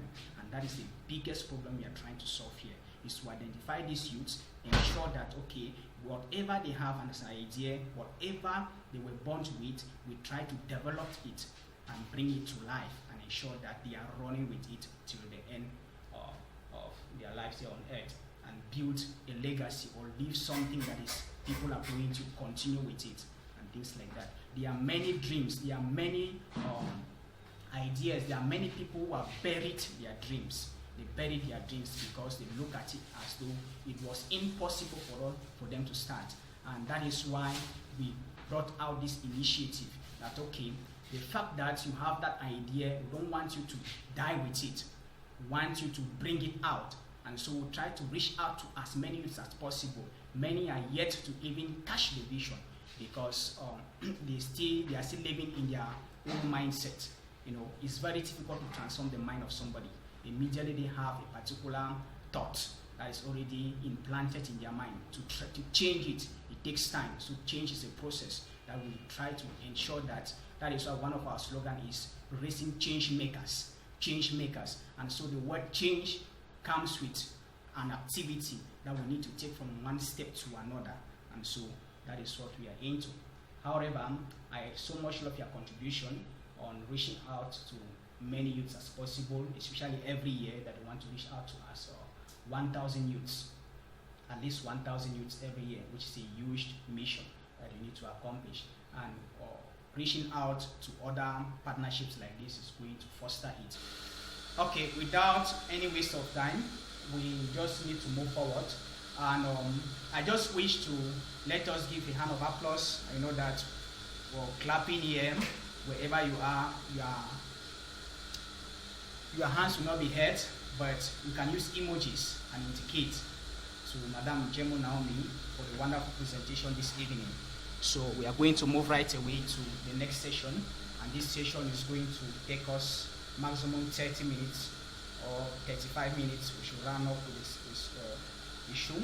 And I want to call on us all, those who have joined this meeting now, through just the invitation link for you to join the meeting without you formally applying for it, since we don't yet have your contact, we don't yet have your email, we don't yet have your phone number.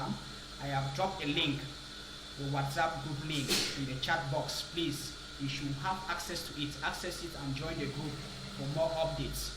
We'll be organizing programs like this once every 3 months. We had one in June, and this is another one again that is coming up, which is taking place now.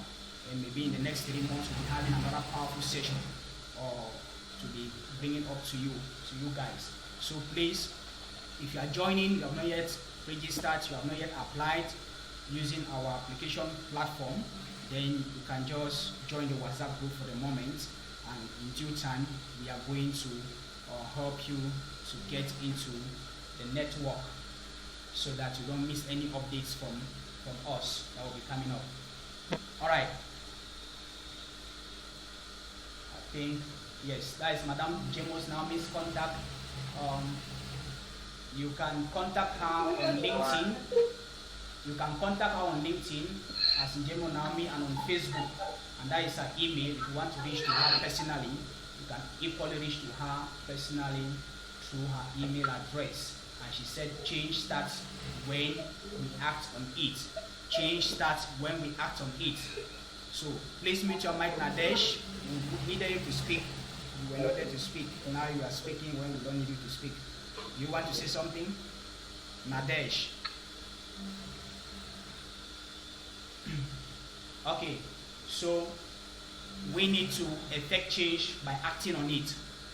And I made a post yesterday about us bringing change to us. If we really want to become, then there are 4 stages, there are 4 principles that we need to adopt. We need to think, first of all, of an idea, like what we're brainstorming on. What solution are we going to offer to the problem we have identified in the society? We need to think it out and clearly plan it out, then we start working on it. If you don't start working on what you have thought of, you will never realize it. It will remain a dream, and there are many people who have been dreaming every day. So we need to start. So after starting, the next thing is for us to scale up.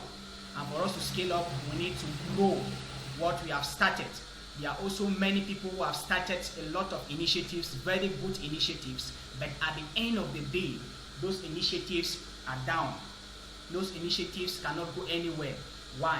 Because they don't know how to scale up. They don't know how to grow. And growing those initiatives requires that they should have, they should actually have a plan of action, of maybe carrying out a self-development activity. They should self-develop themselves, acquire some skills, learn some certain things that they don't yet know before they can really scale up. Network, attend conferences, attend meetings like this so that they can build their capacity, they can build their network. That is what it means to grow. Because if you don't network, if you don't attend meetings like this, if you don't carry out any self-development activity, maybe learning some new skills every day or every month or every 3 months, you should have a plan of action on how you go about it. Then it's going to be difficult for you to really scale up. And many people don't get to pass this particular level. They fail at this level. And I think it is not our portion here.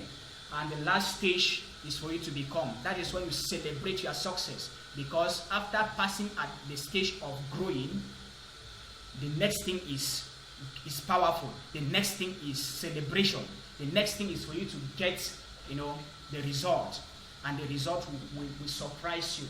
And so change starts when we act on it. It's a very important thing. Thank you so much, Madam Jemo Naomi. We are going to end here with our presentation.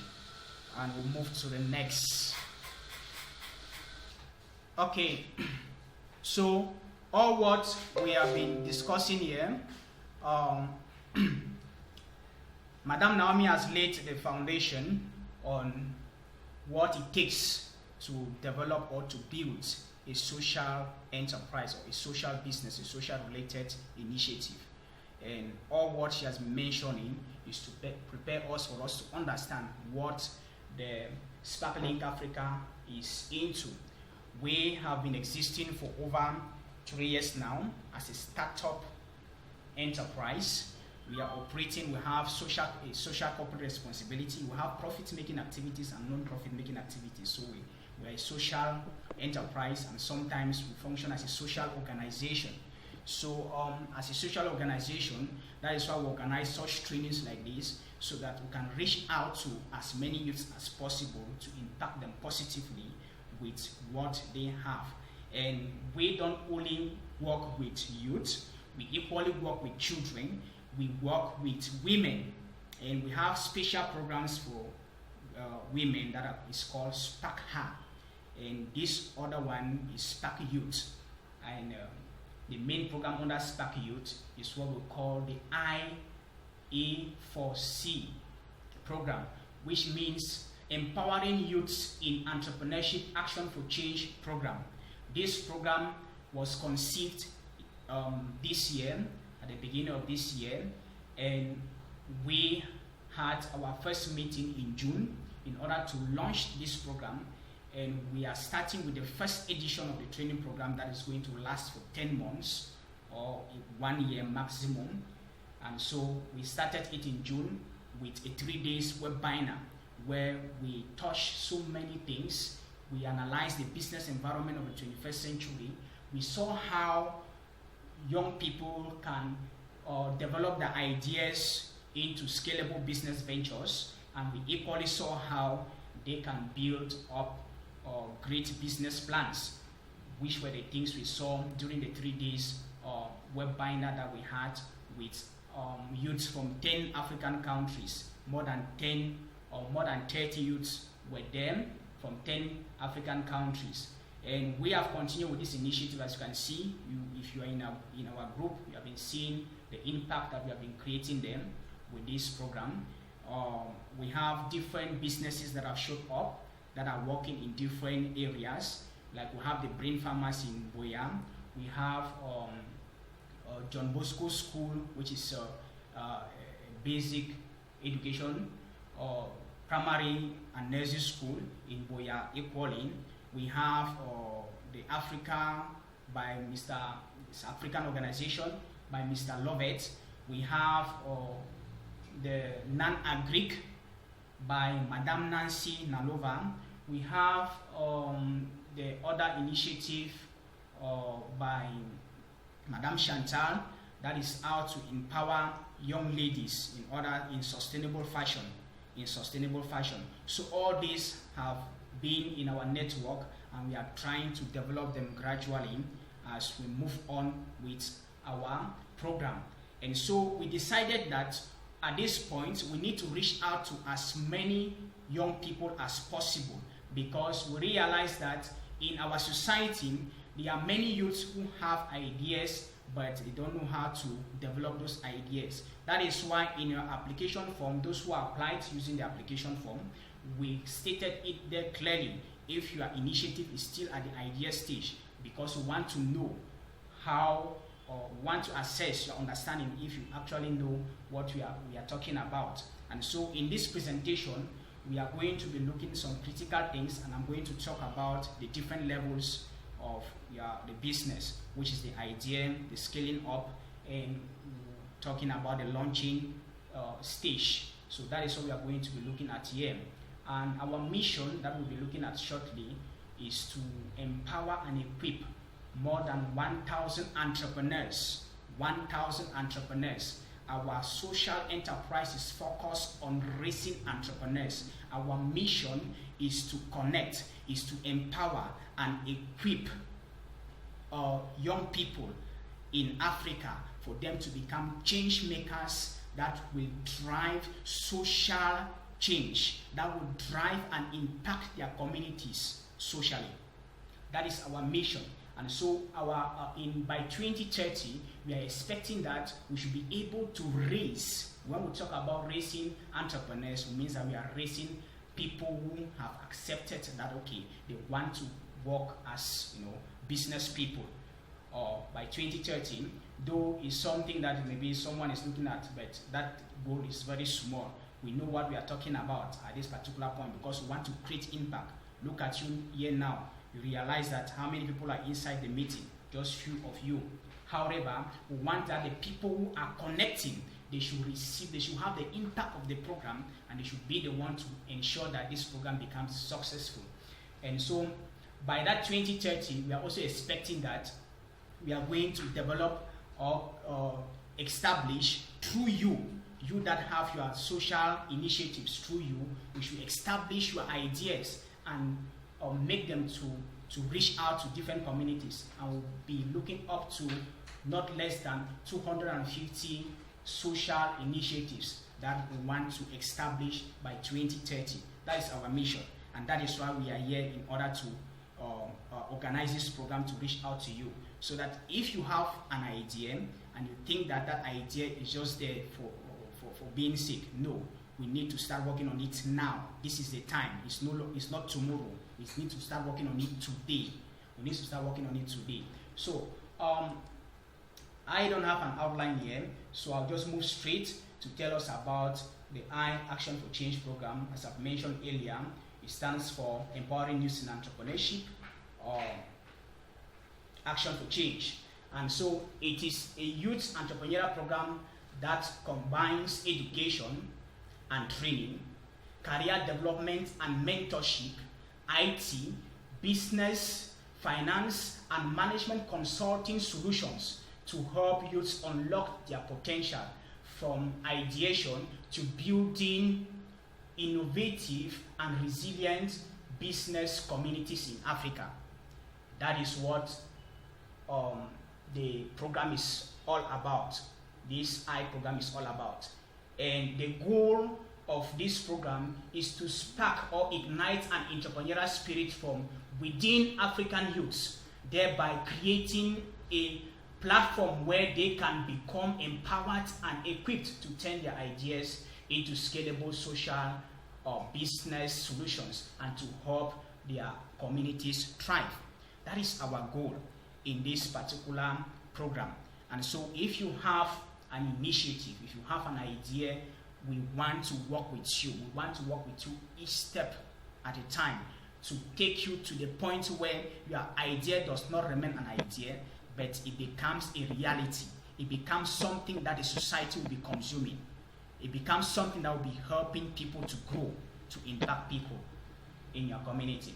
Now, the problem that we are trying to solve here, there is the biggest problem we are trying to solve in Africa. Every year, there is a problem of unemployment. How many youths leave the university without any jobs? Approximately, there are about 10,000, or yes, more than, even talking 10,000, more than 50,000 youths that, every year they graduate from universities in Africa, but they don't have jobs. They don't have jobs. But how is that? Is it that they should just stay without the jobs? They need to start thinking of their lives. They need to start thinking of bringing out something. They should not just sit and start blaming the government and start blaming the society and start blaming their parents. Why did they go to school? Why did they send them to that school? That school was not even the right one. It's because they have not yet understood who they are and what value they carry. If they understand, they will not be debating with people and start pointing fingers to the government or pointing fingers to their families or pointing fingers to A or pointing fingers to B. So that is the biggest problem. The biggest problem we want to solve here is the problem of unemployment. And so Africa is experiencing a huge box characterized by high unemployment rates here in Africa. And so there are many and there are limited economic opportunities that are hindering the potential of young people, in Africa and limiting their dynamism. And so they are not able to produce. They are not able to go out. And because of this, it has brought a shifting in the job market. There are many people who are unemployed because their potentials are limited. There are people who don't actually have any skill. We are talking of technology every day, but people don't have those skills. And due to this, there is also the technology, this advanced technology that is also a problem. The technology, look at now, we have artificial intelligence. There are many young people who don't yet know how to use artificial intelligence. And as technology is changing every day, the society is changing and many youths are becoming unemployed. So they need to sit up. They need to build up something. And there is also the lack of entrepreneurial skills and support. And all of these, they result to a cycle of poverty and underdevelopment in Africa. This is the problem that this program is trying to handle, is trying to solve. All of this is what we want to go through this program. And so if your initiative is passing through us, is entering into a 6 months, a 1 month, 3 months, or 6 months training, what we are going to be seeing later, then you should be ready to be solving the most important problem in Africa, which is what? Unemployment. Unemployment. Because I bet you, in few years to come, the robots that they are creating, they are going to take so many people's job, and there will be high rate of unemployment. Very high rate of unemployment. So what are you going to be doing now? You need to start thinking on how you can scale up your solutions. If you are creating a business solution today, the idea, the plan should constantly have change so that it's going to match or it's going to fit with recent technologies, with any technology that is going to be brought up. How are you using artificial intelligence in your business? You need to look at that today and things like that. So it's a very huge problem that we have here. Now, what is the need? After looking at the problem, that we have there, the needs that the society needs, we identify that is why we are doing what we are doing today. We identify that all of these things is because youths lack entrepreneurial skills. So they need a comprehensive entrepreneurship program, a comprehensive one, in order to become job creators and not only job seekers. Because if you are only seeking for jobs, there are many jobs out there. In fact, on my LinkedIn page, I have about 1,200 and something jobs that I see every day that are posted. But do you know why we are not able to get those jobs? We lack the skills. We lack the technical know-how. We don't have the interpersonal skills. We lack the effective communication skills. We lack entrepreneurial skills. We lack human resource skills. We lack so many things. We lack critical thinking skills. We lack problem solving skills. You can name them. There are over 50 soft skills that you need to develop. I was delivering a training program for Youth Connect with the youths of Youth Connect Sunday, and I was elaborating on the different soft skills they need to hammer on, they need to have. And so one of the most important soft skills you need to develop is the attitude. Because once your attitude is right, once your mindset is correct about everything that you see, you are going to blossom. You are going to make it.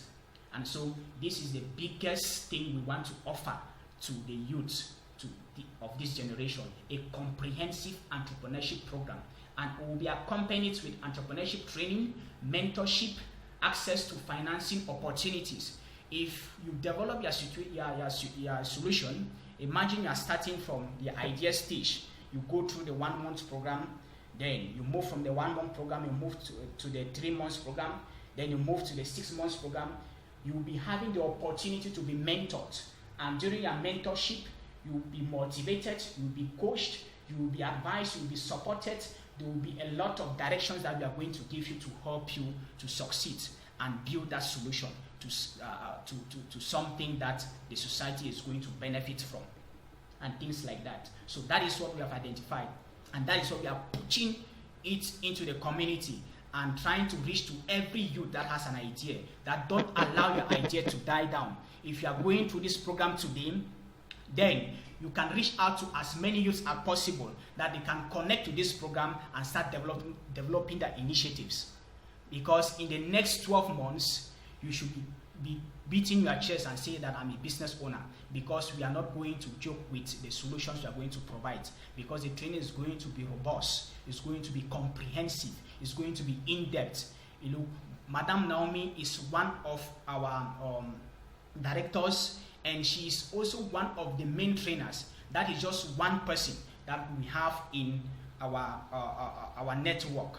There are so many different experts in the health field. We have people who will be handling consultants in the health field, consultants in the agri business, consultants in generally as business consultants, and in every field that you are working.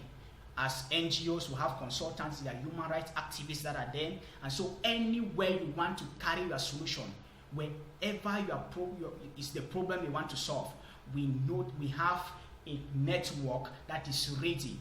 If Madame Orion is here with us, is also an organization that is building youths in this particular area. And so we are partnering to see how we can reach out to as many youths as possible. There will be many programs that will be coming up. During your training program, the training programs will be seminars that will be organized every week. Seminars. The training will not be the kind of training program that will be attending every day. No, it's not an everyday program. So you can be a student. It is okay with our program. You can go to school and attend the program for the next 1 year. You don't have any clash. There will be no clash with your classes, because the programs are going to, the timetable of the program is going to fit into your activities of the day, and you'll be able to go through the program from the beginning to the end. If you are having an idea, you'll be able to develop that idea until you have a real business that you'll be running in the next 1 year. We have given a period of 1 year because we know that our curriculum within the 1 year is going to set you up. It's going to help you. So whatever level you identified, At the end, we are going to be assessing all of that. We'll be finding out what level you sign in for. Is it the idea stage? Is it the scaling up stage? Or is it the launching stage? From there, we are going to know how you are going to enter into the program. If you are going to enter back into the 1 month program, or the 3 months program, or the 6 months program. So that is it. Now, what is the solution? Here we have the program is divided into 3 phases. We already had the first phase. We are just starting the second phase. During the first phase, it was a 3 days entrepreneurial seminar workshop that was combined as a workshop and as a webinar. It took place online, as I said earlier. We had the 3 days webinar that took place. That was phase 1. And this phase 1, the program was launched to prepare young entrepreneurs with bringing business ideas for phase 2. And during this period, we handled these things. We saw how to analyze the business environment. I already mentioned that. How to develop a business idea into a scalable business plan. How to create a winning business plan. How to develop a compelling pitch and an elevator pitch. We look at about local and online resources available for careers, different careers that young people want to develop. We saw how to create a profitable network for their businesses, and we prepared for this phase 2. And we are here today to begin with the phase 2, and we are going to see how the phase 2 is going to look like, because phase 2 is a very long period. It will take us. That is why I said the phase 2 starts with a 1 month program. It has the 3 months program. It has a 6 months program because it's longer. And here in the phase 2, we call it the mentorship training. Mentorship training. It stands for mentorship and entrepreneurship. Mentorship and entrepreneurship. And yeah, we want to totally, this program, this mentorship and entrepreneurship is a capacity building training that is designed to totally equip and empower young entrepreneurs with the skills, resources, and well-defined action plans. I've mentioned 3 things here. Skills. First, you need the skills. We'll teach you leadership skills, management skills, business skills, all the different types of skills, marketing skills, all of that, you acquire them there. Interpersonal skills, everything, networking skills, you acquire them during the training program. The resources, there will be online resources, there will be on-site resources, and everything necessary. And a well-defined action plan. When we talk of a well-defined action plan, we are talking of your business plan. Your pitch deck should be ready. Why are we saying like this? We are saying this because we know that after this program, we will be bringing to you all financing opportunities for your project. Because we are sure that within the 1 year, you have already built a brand. Your brand is already out there on different social media handles. Even on our website, your brand will be there. And we have a plan to ensure that each person who is having a business that is going to go through this program, we are going to put that business on our website. We are going to develop that business on our website. We are going to, because our website will be reaching out to so many investors, so many people that will be coming up.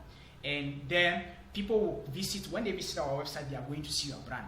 They are going to see what you are doing for over 1 year now. So if you have not yet started doing it, be ready to start doing it with Sparklink Africa, because we are ready to go with you each step of the way as soon as this program is going to be starting. And it all depends on you when you think that you can start it, because everything, all the options are there. Everything is available for you to use. So that is the phase 2 of the program. It's very comprehensive. That is why I'll say that we have thought the need is a comprehensive entrepreneurship program, and that is what we are bringing to you. A 1 month entrepreneurship, comprehensive entrepreneurship program that is help you to develop that idea and make it to become a reality. Then the third stage of this, or the third phase of this program, is the graduation phase. During the graduation phase, it's going to be like a business summit. Imagine you going through the program for 1 year. You have developed an MVP. An MVP that you see there is what we call the minimum viable product. or you have prototype, you have developed a prototype or an MVP. This prototype that you have developed, the first people who are going to be consuming those things are the people who you are going to present, the investors are going to present this business to them, or maybe your community. So during the business summit, that is when the graduation will take place. The business summit is going to be a comprehensive something also, because it will be a one-day program that is going to gather entrepreneurs from across Cameroon, not only Cameroon, those who are going to join the program, this particular program, training program for the next 1 year from different African countries, will also have the opportunity to travel and come for that program here in Cameroon, because you are going to be hosting this business summit here in Cameroon at the end of your training program. So there we have the opportunity, you have the opportunity, there will be different investors that will be there present for you to pitch your business, because after you must have gone through the training for 1 year, you have learned all of these things, you have created your business plan, it is ready, your pitch deck is ready, you have all the skills, the pitching skills, training on everything. It's like your business is passing through an incubation.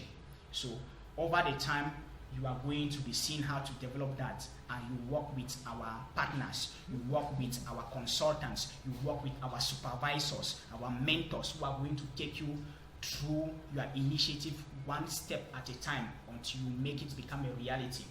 That is our plan for you. So that is the solution we are trying to bring to you. That is the comprehensive entrepreneurship program we are trying to bring to you, so that you can use it and become, develop that solution to something that the society can use. All right. Now, the mentorship program, as we said, the other one was the different phases. The mentorship program, this is the detailed outline of the mentorship program. It's divided into 3 different levels. So you applied for the 3 different levels. Some people applied for the idea level. Some people applied for the scaling up level. Some people applied for the setting up a social enterprise level or launching. So these are the 3 levels under phase 2 of the I Action for Change program. So it is called the mentorship, which is mentorship and entrepreneurship. So level 1 is fundamentals of entrepreneurship in practice. That is level 1. And in this level 1 is going to be for 1 month. It is what we call the silver level. The silver level. The duration for training for this level is going to be for 1 month. And what is the goal of this, the objective of this particular training for this period? It is to equip participants with the fundamental knowledge and skills necessary to identify business opportunities, design basic business plans, and understand the entrepreneurial mindset. So this is the main objective of this training for 1 month. And people who are to join this training are people who have just an idea. You just have an idea and you want to work on it. You are the one to go through this training for the next 1 month. So the next one is the level 2, is what we call the advanced entrepreneurship in practice. And the goal or the objectives of this is to deepen participants' understanding of entrepreneurship, focusing on what? On business growth, marketing, and operations. So during this period, there will be what we call the scaling up. This is where you'll be scaling up your business. During the first month, you just have an idea. It will help you to have a foundation of everything when it comes to entrepreneurship. You build some certain skills that are going to help you to be sustainable throughout the program in the next through the next levels until you get to the 3rd level. So at this level, we ensure that this is when we start building your brand in stage 2 or in level 2. Advanced entrepreneurship in practice, we start building your brand. We start building your website, will be done in stage 2. We start creating your social media platforms, will be done in stage 2. So during this stage, you are going to learn how to create basic websites. We are going to teach you how to create your own website. We are teaching you how to create your own website because we want you to use what you know You don't need to go and pay somebody now that you don't have the resources, you have the money, you don't have the money. Yes, because I'm going to tell you my story at the end of the day.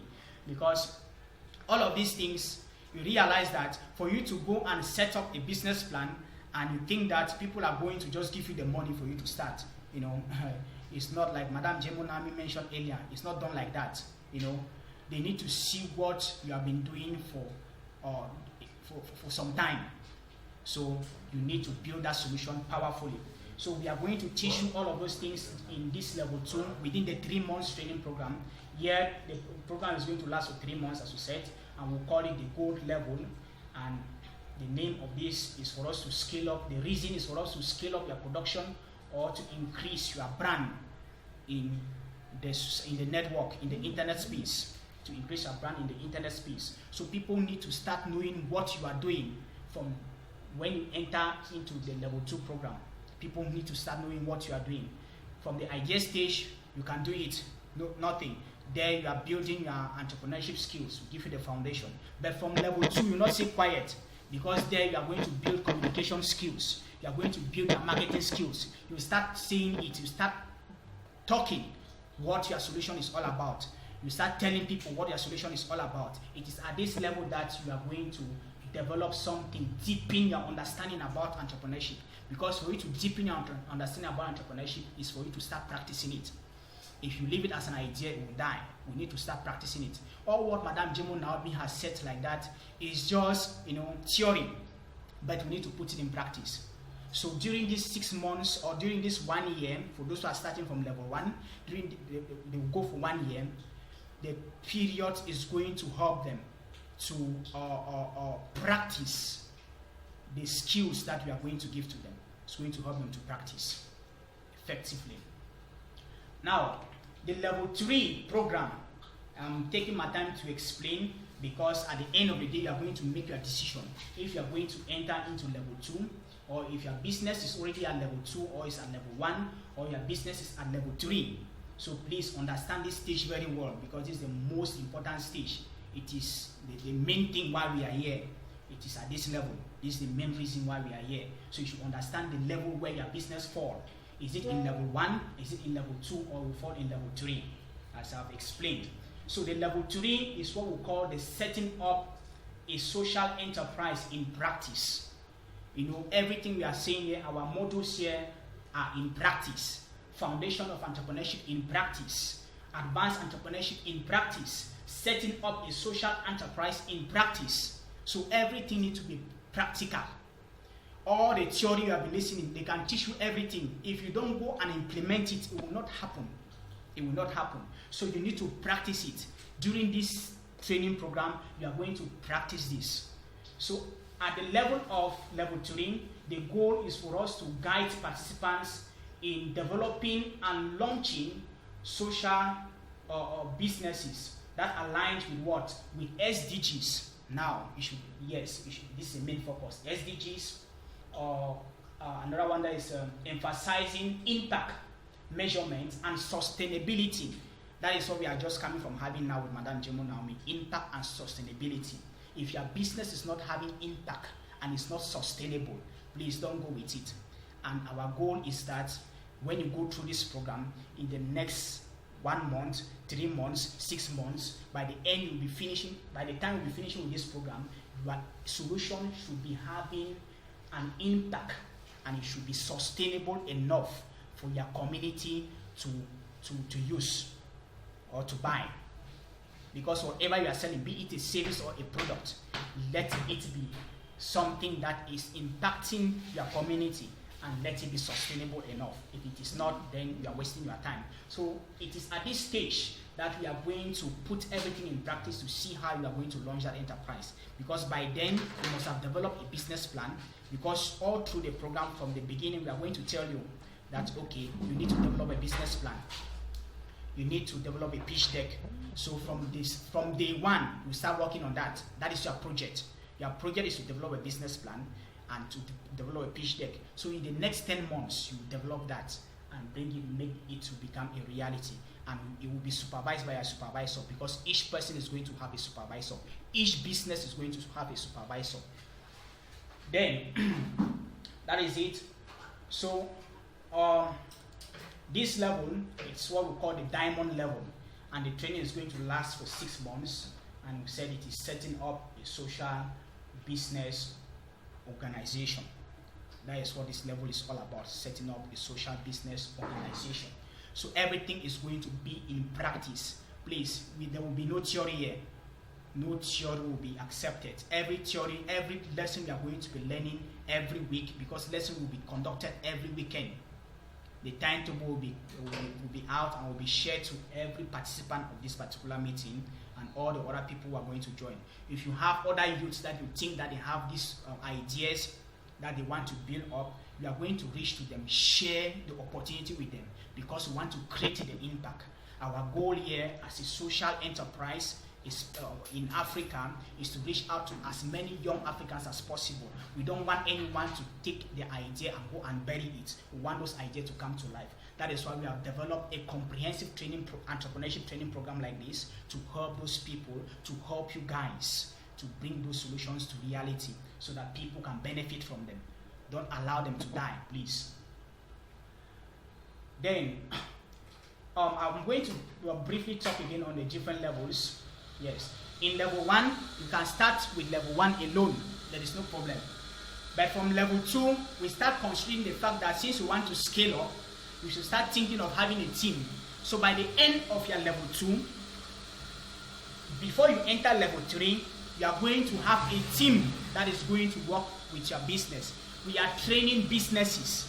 We are raising businesses. We want to establish businesses. So if you are establishing a business, by the time you are entering level 3, which is the final phase of the program or the final level of the program, then you should be ready, because we'll be giving you coaching sessions. We'll be having coaching sessions with you, all of you. We'll be having coaching sessions. So you should be ready to have a team of at least 3 people and at most 5 people who are going to join you in order to work with your initiative, who are going to join you and work with your initiative for the next 6 months. So they are going to join the program in the test level. We will join the program in the third level. By then, we are going to brief them on what they need to understand. They are coming to just learn, because at the time when you are in level 3, they are going to be teaching you the things that are going to help their business to operate efficiently and effectively. And so their team members need to be present. They need to know how they are going to handle that in stage 3. So it's very, very important. Then, the mode of delivery of our training is going to be online and on-site. For those who are in Yaoundé, we are going to be having some on-site training if you so wish. But most of our training, 90%, let's say 70 to 90% of our training will be conducted online. But we are going to be having some on-site sessions before the end of the training program, entire training program for the next 1 year. We are going to have at least 2 workshops that we are going to meet physically. All the young people, all the people, the businesses that have been developing online, we are going to meet physically in order to work on their initiatives effectively. So trainings will be taking place every Friday from 6 to 8 p.m. and every Saturday we have 2 shifts. Since there are 3 different levels, we are going to bring the timetable is going to be out. When the timetable is ready, we are going to share with everyone, and we are going to give the date when the training is going to start, so that you get ready to start the training. So if you are a student, it is not going to affect your education. Please don't think that because you are a student it's going to affect your education. Be ready that as you are graduating from school, you are graduating with a business, a plan already. You are graduating with an award that you have won this business plan. You are graduating with something, a plan that you are going to enter. You will not be like another youth that is just graduating with a certificate and is going to start looking for a job. But by the time you are graduating from the university, if you are a student, you are graduating with a plan, a business plan ready to run and create impact, because by then you are already known everywhere and things like that. We don't joke with what we do. We are going to put you everywhere. On our social media platforms, you are going to be everywhere. Your business is going to be mentioned everywhere. Even if you are going on TV, we mention your business there. If you are on our website, your business is going to be there. On our social media pages, your business is going to be there. Imagine all of those things that we are doing. Then you say that you don't want to develop that business, you have to develop it. So all of that. So that is the mode of delivering, and that is the way we are going to be doing our training every weekend, and that is the time for the training every weekend. On Saturday, we have 2 to 4 p.m. and 4 to 6 p.m. on Saturdays. So, next, we have the supervision of our program. Here, there are 3 groups of people who will be supervising your projects, your business projects. We have the Sparklink Africa. Here, we have the role to design. We design the programs. We oversee the implementation of all the activities of the I Action for Change program from start to finish. That is what we do here. That is our role as in the program, in this I Action for Change program. That is our role. We also have the second group of people, our consultants. Like I'll be sharing to us some of our consultants later.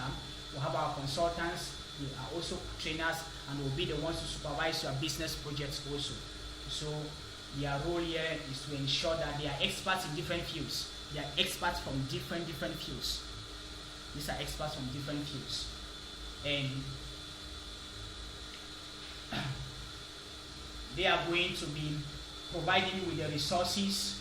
They are going to help you supervise your business projects and all of that, and ensure that you complete them. Then the third group of people that will be involved in supervision are you that are participating, you that are the participants. You are going to collaborate with our team, the Sparkling Africa team, and you are going to also collaborate with the consultants, your supervisors and your trainers, to ensure that you have a successful business project from the beginning of your training to the end. So that is how the supervision is going to look like. Then we equally have our expectations. What are the expectations of this program? We want to have a well-equipped and empowered entrepreneurs who are ready to create social impact and within their communities or with their social projects. Yes. So that is what we want to see. We are equally expecting that at the end of the program, there should be innovative social projects for the growth and development of their communities. So your projects are going to be innovative enough for the growth and development of your communities. Then we want to raise youths that are ready to pitch their initiatives to every stakeholder of their business. When we talk of stakeholders, who are stakeholders to your business? They can be consumers who are going to be consuming your products or your services. They can be your investors. They can be your colleagues, your team. They can be your family members. Those are your stakeholders. So everyone you meet, you should be ready. At the end of this program, we expect that every young person who is bringing an initiative under this program should be ready to pitch their initiatives to every stakeholder of their business. Then another expectation we'll be seeing here, since our goal is to reduce unemployment, we want you to become job creators. The fact that you are starting the program alone, you are not going to end alone. You are going to recruit people to work with you in your team.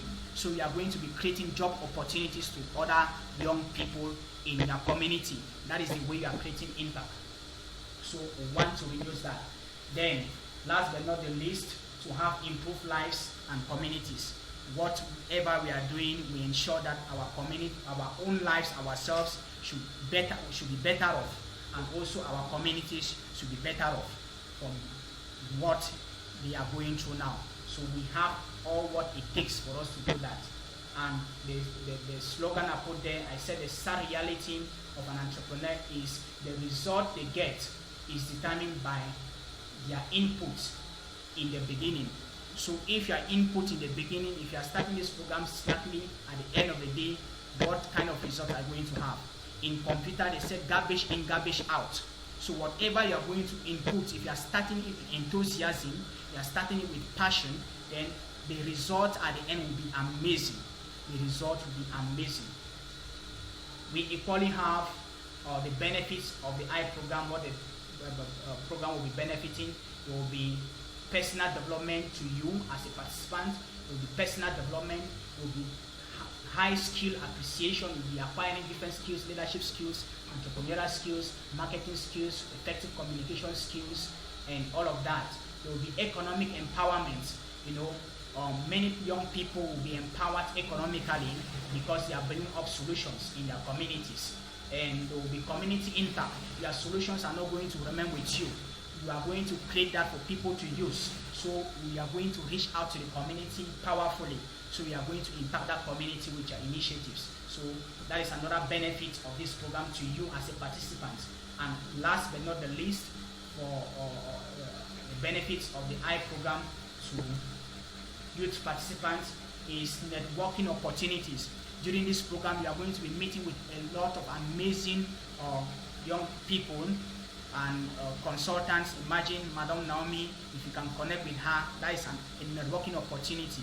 Whatever opportunity she will be sharing on her social media pages, you'll be able to see that. You'll be seeing financing opportunities and all of those things. That is the power of network. When you network with one another, you increase your reach, you increase your brand, you sell yourself, and you need to start talking about your initiative. You don't need to keep quiet. You talk it out. You speak it out. Post it on social media, your social media walls. Let people see. Even though you are starting, you don't know how it looks like, how it's going to look like, but you are sure that at the end, when you get there, the solution will be powerful.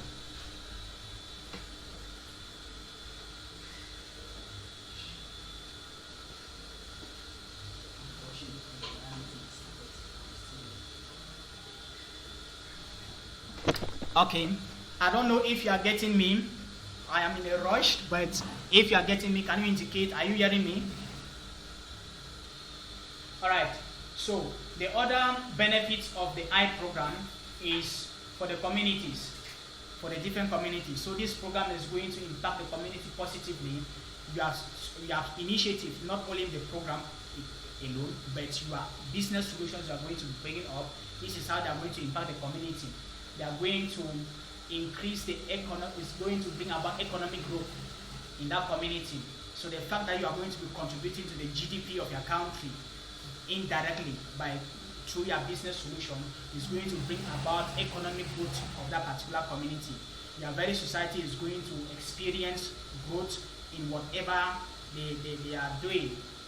The solutions you are offering to them, they are going to be receiving it, and it brings about economic growth. The second thing is going to create a social impact. Since we are talking about social initiatives, please, your initiative will be socially related.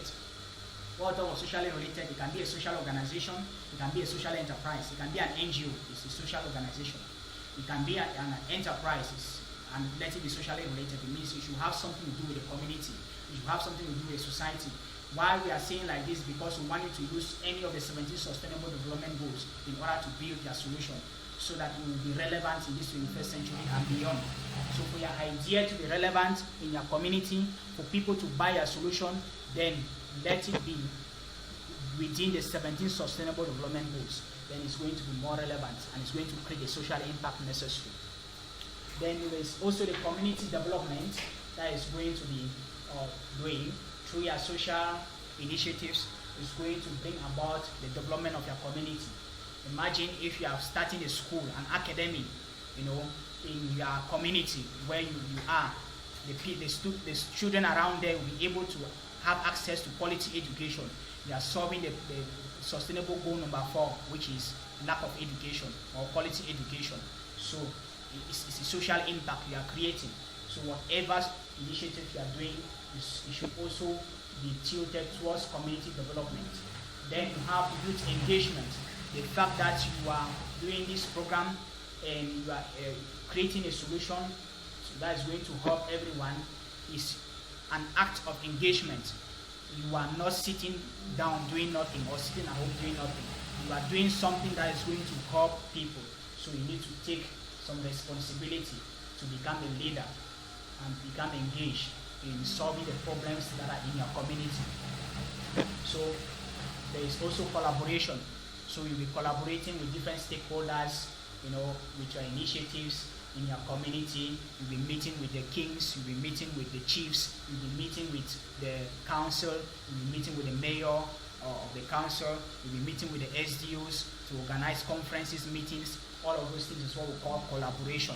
When we collaborate, you collaborate like that, it's going to increase the reach and impact the life of youth the more, and things like that. Now we also have the resources. Now we have 3 kinds of resources that we will be bringing to you throughout this program. We have, and they are 100% free, all the resources. As we're going through this program, the first resource will be the skills development platform.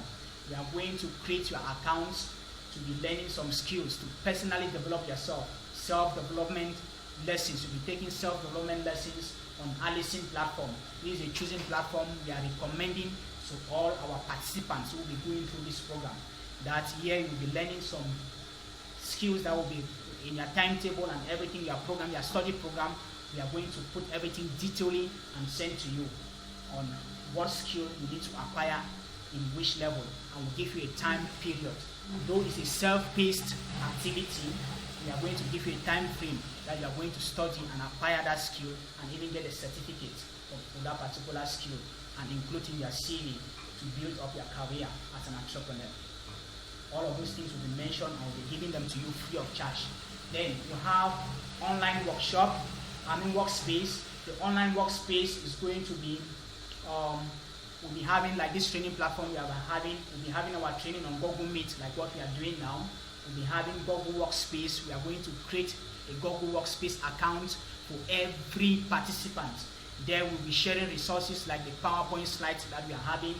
We will be sharing your mentors, your supervisors will be communicating with you directly, so that everyone will see us, like the organization or the company will be seeing what you and your supervisor are working on, what level you are. We'll be using Google Workspace in order to do that. So that is an online working space that we are talking about. There will also be workshops. We will also be discussing in our WhatsApp group is there, where we share information and things like that. So that is the online workspace we are talking about. We'll also be having on-site workspace. I mentioned earlier that we are going to have at least 2 workshops before the end of this training program. So that will be on-site, and all of these things we offer them for you for free, and so on and so forth. Then, now this is our super team. You can see them. I am the founder of the initiative Sparklink Africa. Is a social organization or a social enterprise that is aimed at equipping, empowering children, women, and youths to become change makers in Africa. That is the goal. That is what we are trying to do. And we have Madam Jemo Naomi, who is just from presenting. She's our program director, and she's also a business consultant. She's a communication expert and everything. We also have our main and financial director. He is Kevin Mesuben. He is also there. He will be taking part in the training when it comes to training us on how to make our financial statements and everything of any social organizations. He will be the one to be handling that. We have Madam Elvira Dennis. She is the communication and marketing director of the organization, and so she's also a self-development expert. We just have, in fact, she's currently running a program that started yesterday in self-development. I don't know if some of you are in a WhatsApp group, and she's actually doing an amazing job there yesterday and today and even tomorrow.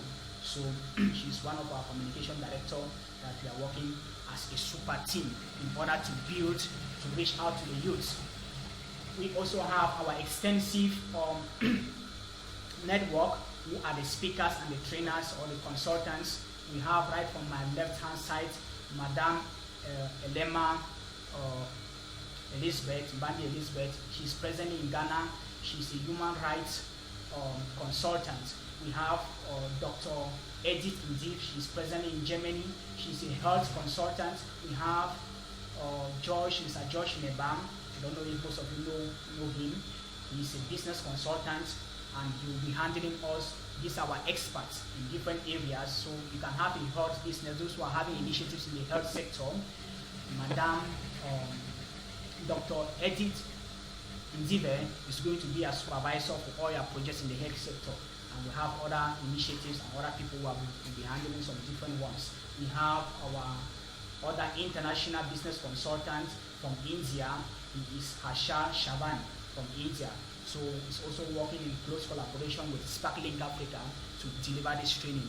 These are your trainers. During these 6 months, the 1 month, the 3 months, the 6 months training program, will be the one to be delivering, to be coming to you with the different lessons, the different workshops to impact you with the lessons and prepare you with your initiatives so that you are going to launch it at the end of the program. All right, now this is the most difficult part of it. You know, most people are not, they don't like to see this area because it talks about money. So all of these things we are doing for the next 1 year, this is the plan.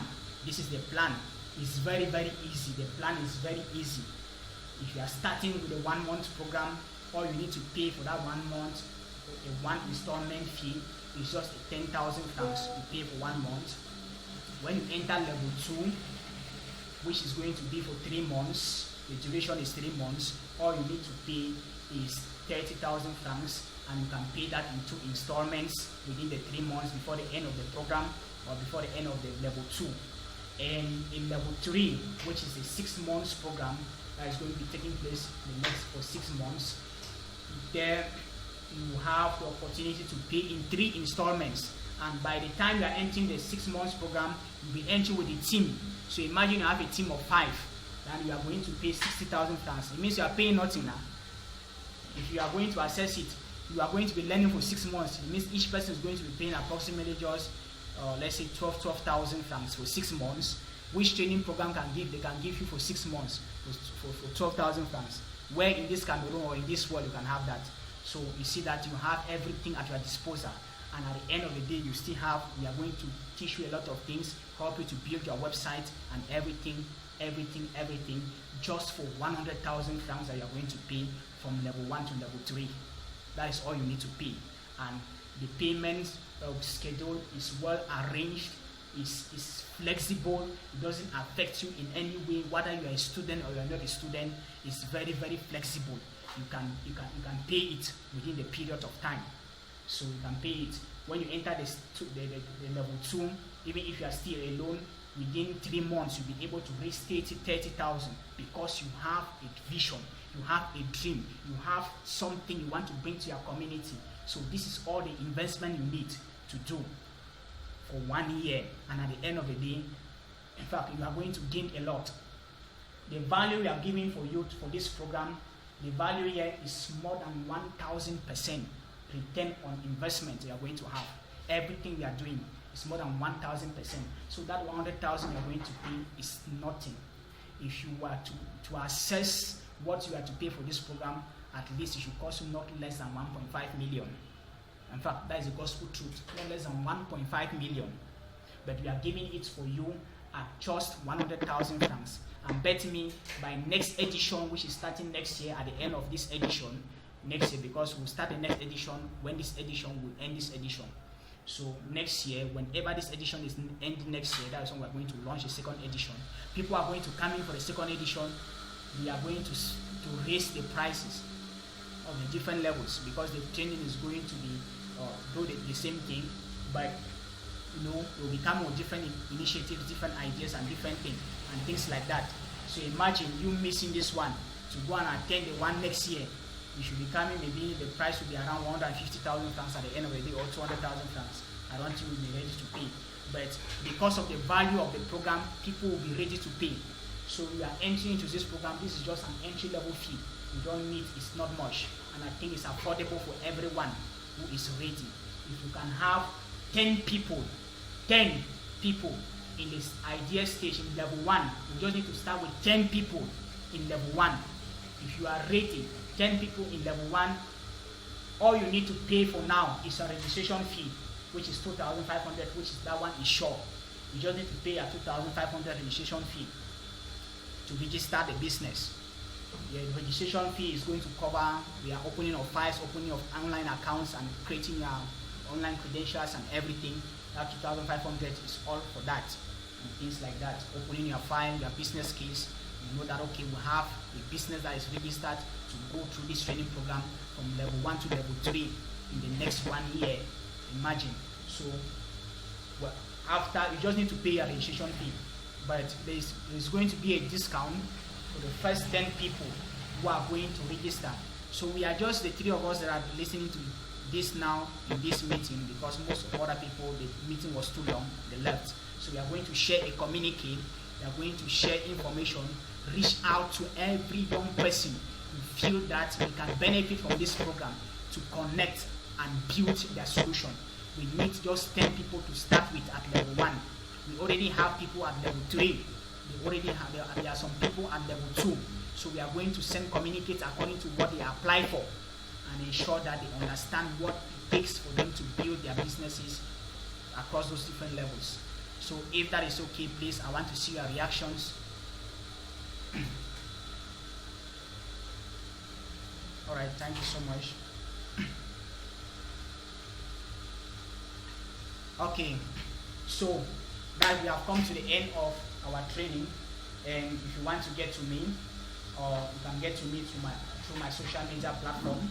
I am the founder of this initiative, and I'm working tirelessly to ensure that everything we are doing should reach to you powerfully, to inspire you, to empower you, to equip you, and to enable you to have the right resources and the right network to build your initiatives and reach out to the community with it. So I have a slogan, I have a formula about change. My formula of change is TSGB, which says that you need to think, you need to start, you need to grow, and you need to become. You cannot become if you don't start by thinking, by having an idea. That is why everything that starts with an idea. It starts with a dream. I have dreamed to become this person. I have dreamed to it starts with a vision. What is your vision?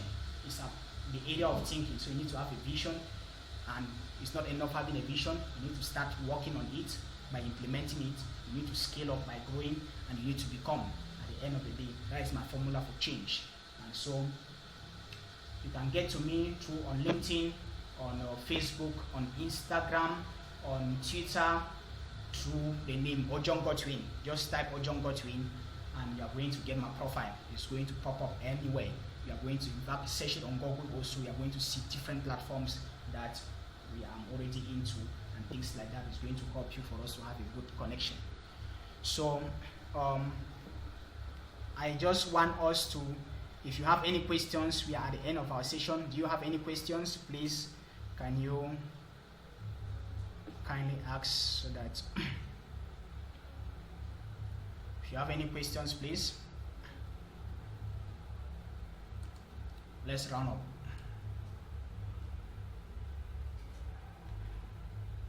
Yes, I want to hear from you. How was the session? Regina, how was the session? Samuel and Nadesh. Can you unmute your mic and speak? At the end of the day, my phone is, where is the phone? Where is that phone?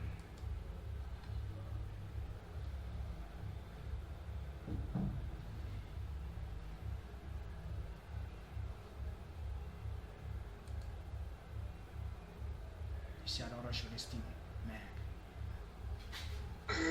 What do you get me?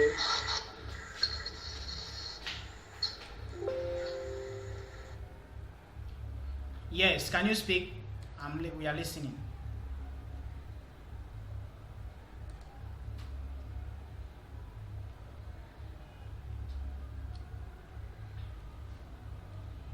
Yes, yes.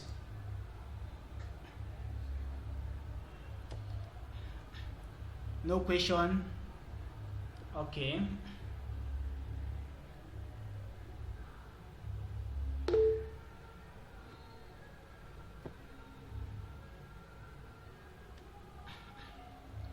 When is the latest time for registration? All right, registration is starting right away, and we have the whole of this August because we are planning to start the training effectively in September. You have the whole of this August. We are going to have a thorough discussion, but registration starts today. It starts today, so you just need to get ready with it.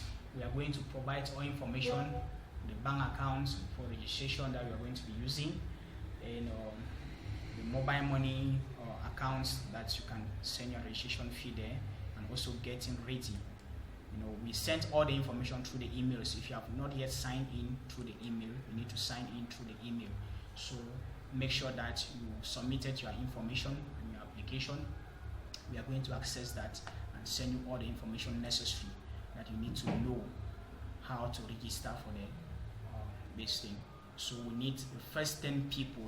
The first 10 people, immediately we'll have the first 10 people. The training starts immediately. If we can even have the first 10 people in this next 1 week, in the week's time, we are going to start immediately. There will be no waste of time. I'm talking from level 1, those who have idea from level 1, because we want to start with level 1 because it has a great foundation we want to live at level 1. So the first 10 people are going to show up. We are ready to start the training immediately.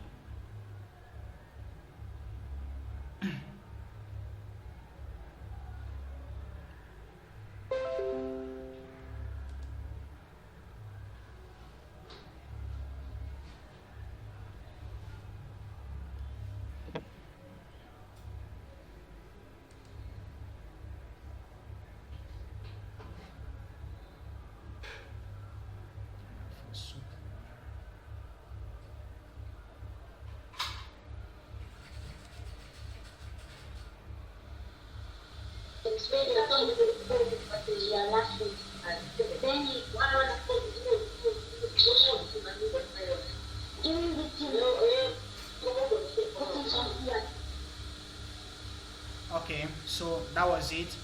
Thank you so much for your participation. This is where we are ending our meeting. Is there any other question? I'm going to reach to you, Regina, Nadesh, and Samuel. Yes, we are going to send out information. If you have other people in your network,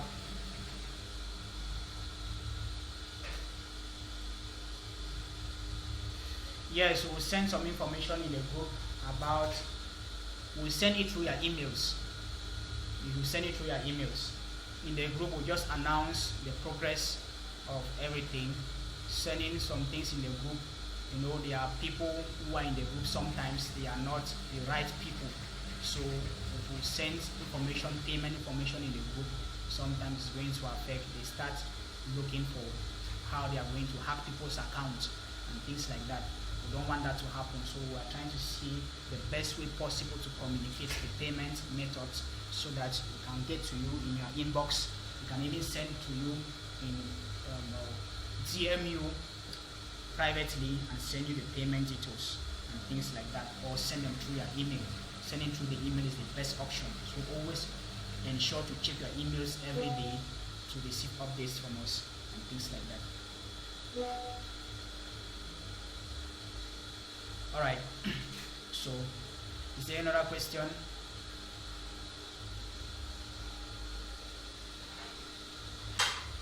All right. Please share. We are going to send out.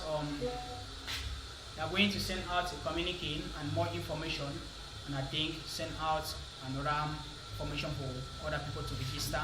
So, due to what you have learned from this session and what we are about to start, you can reach out to your network and encourage 1 or 2 persons to join.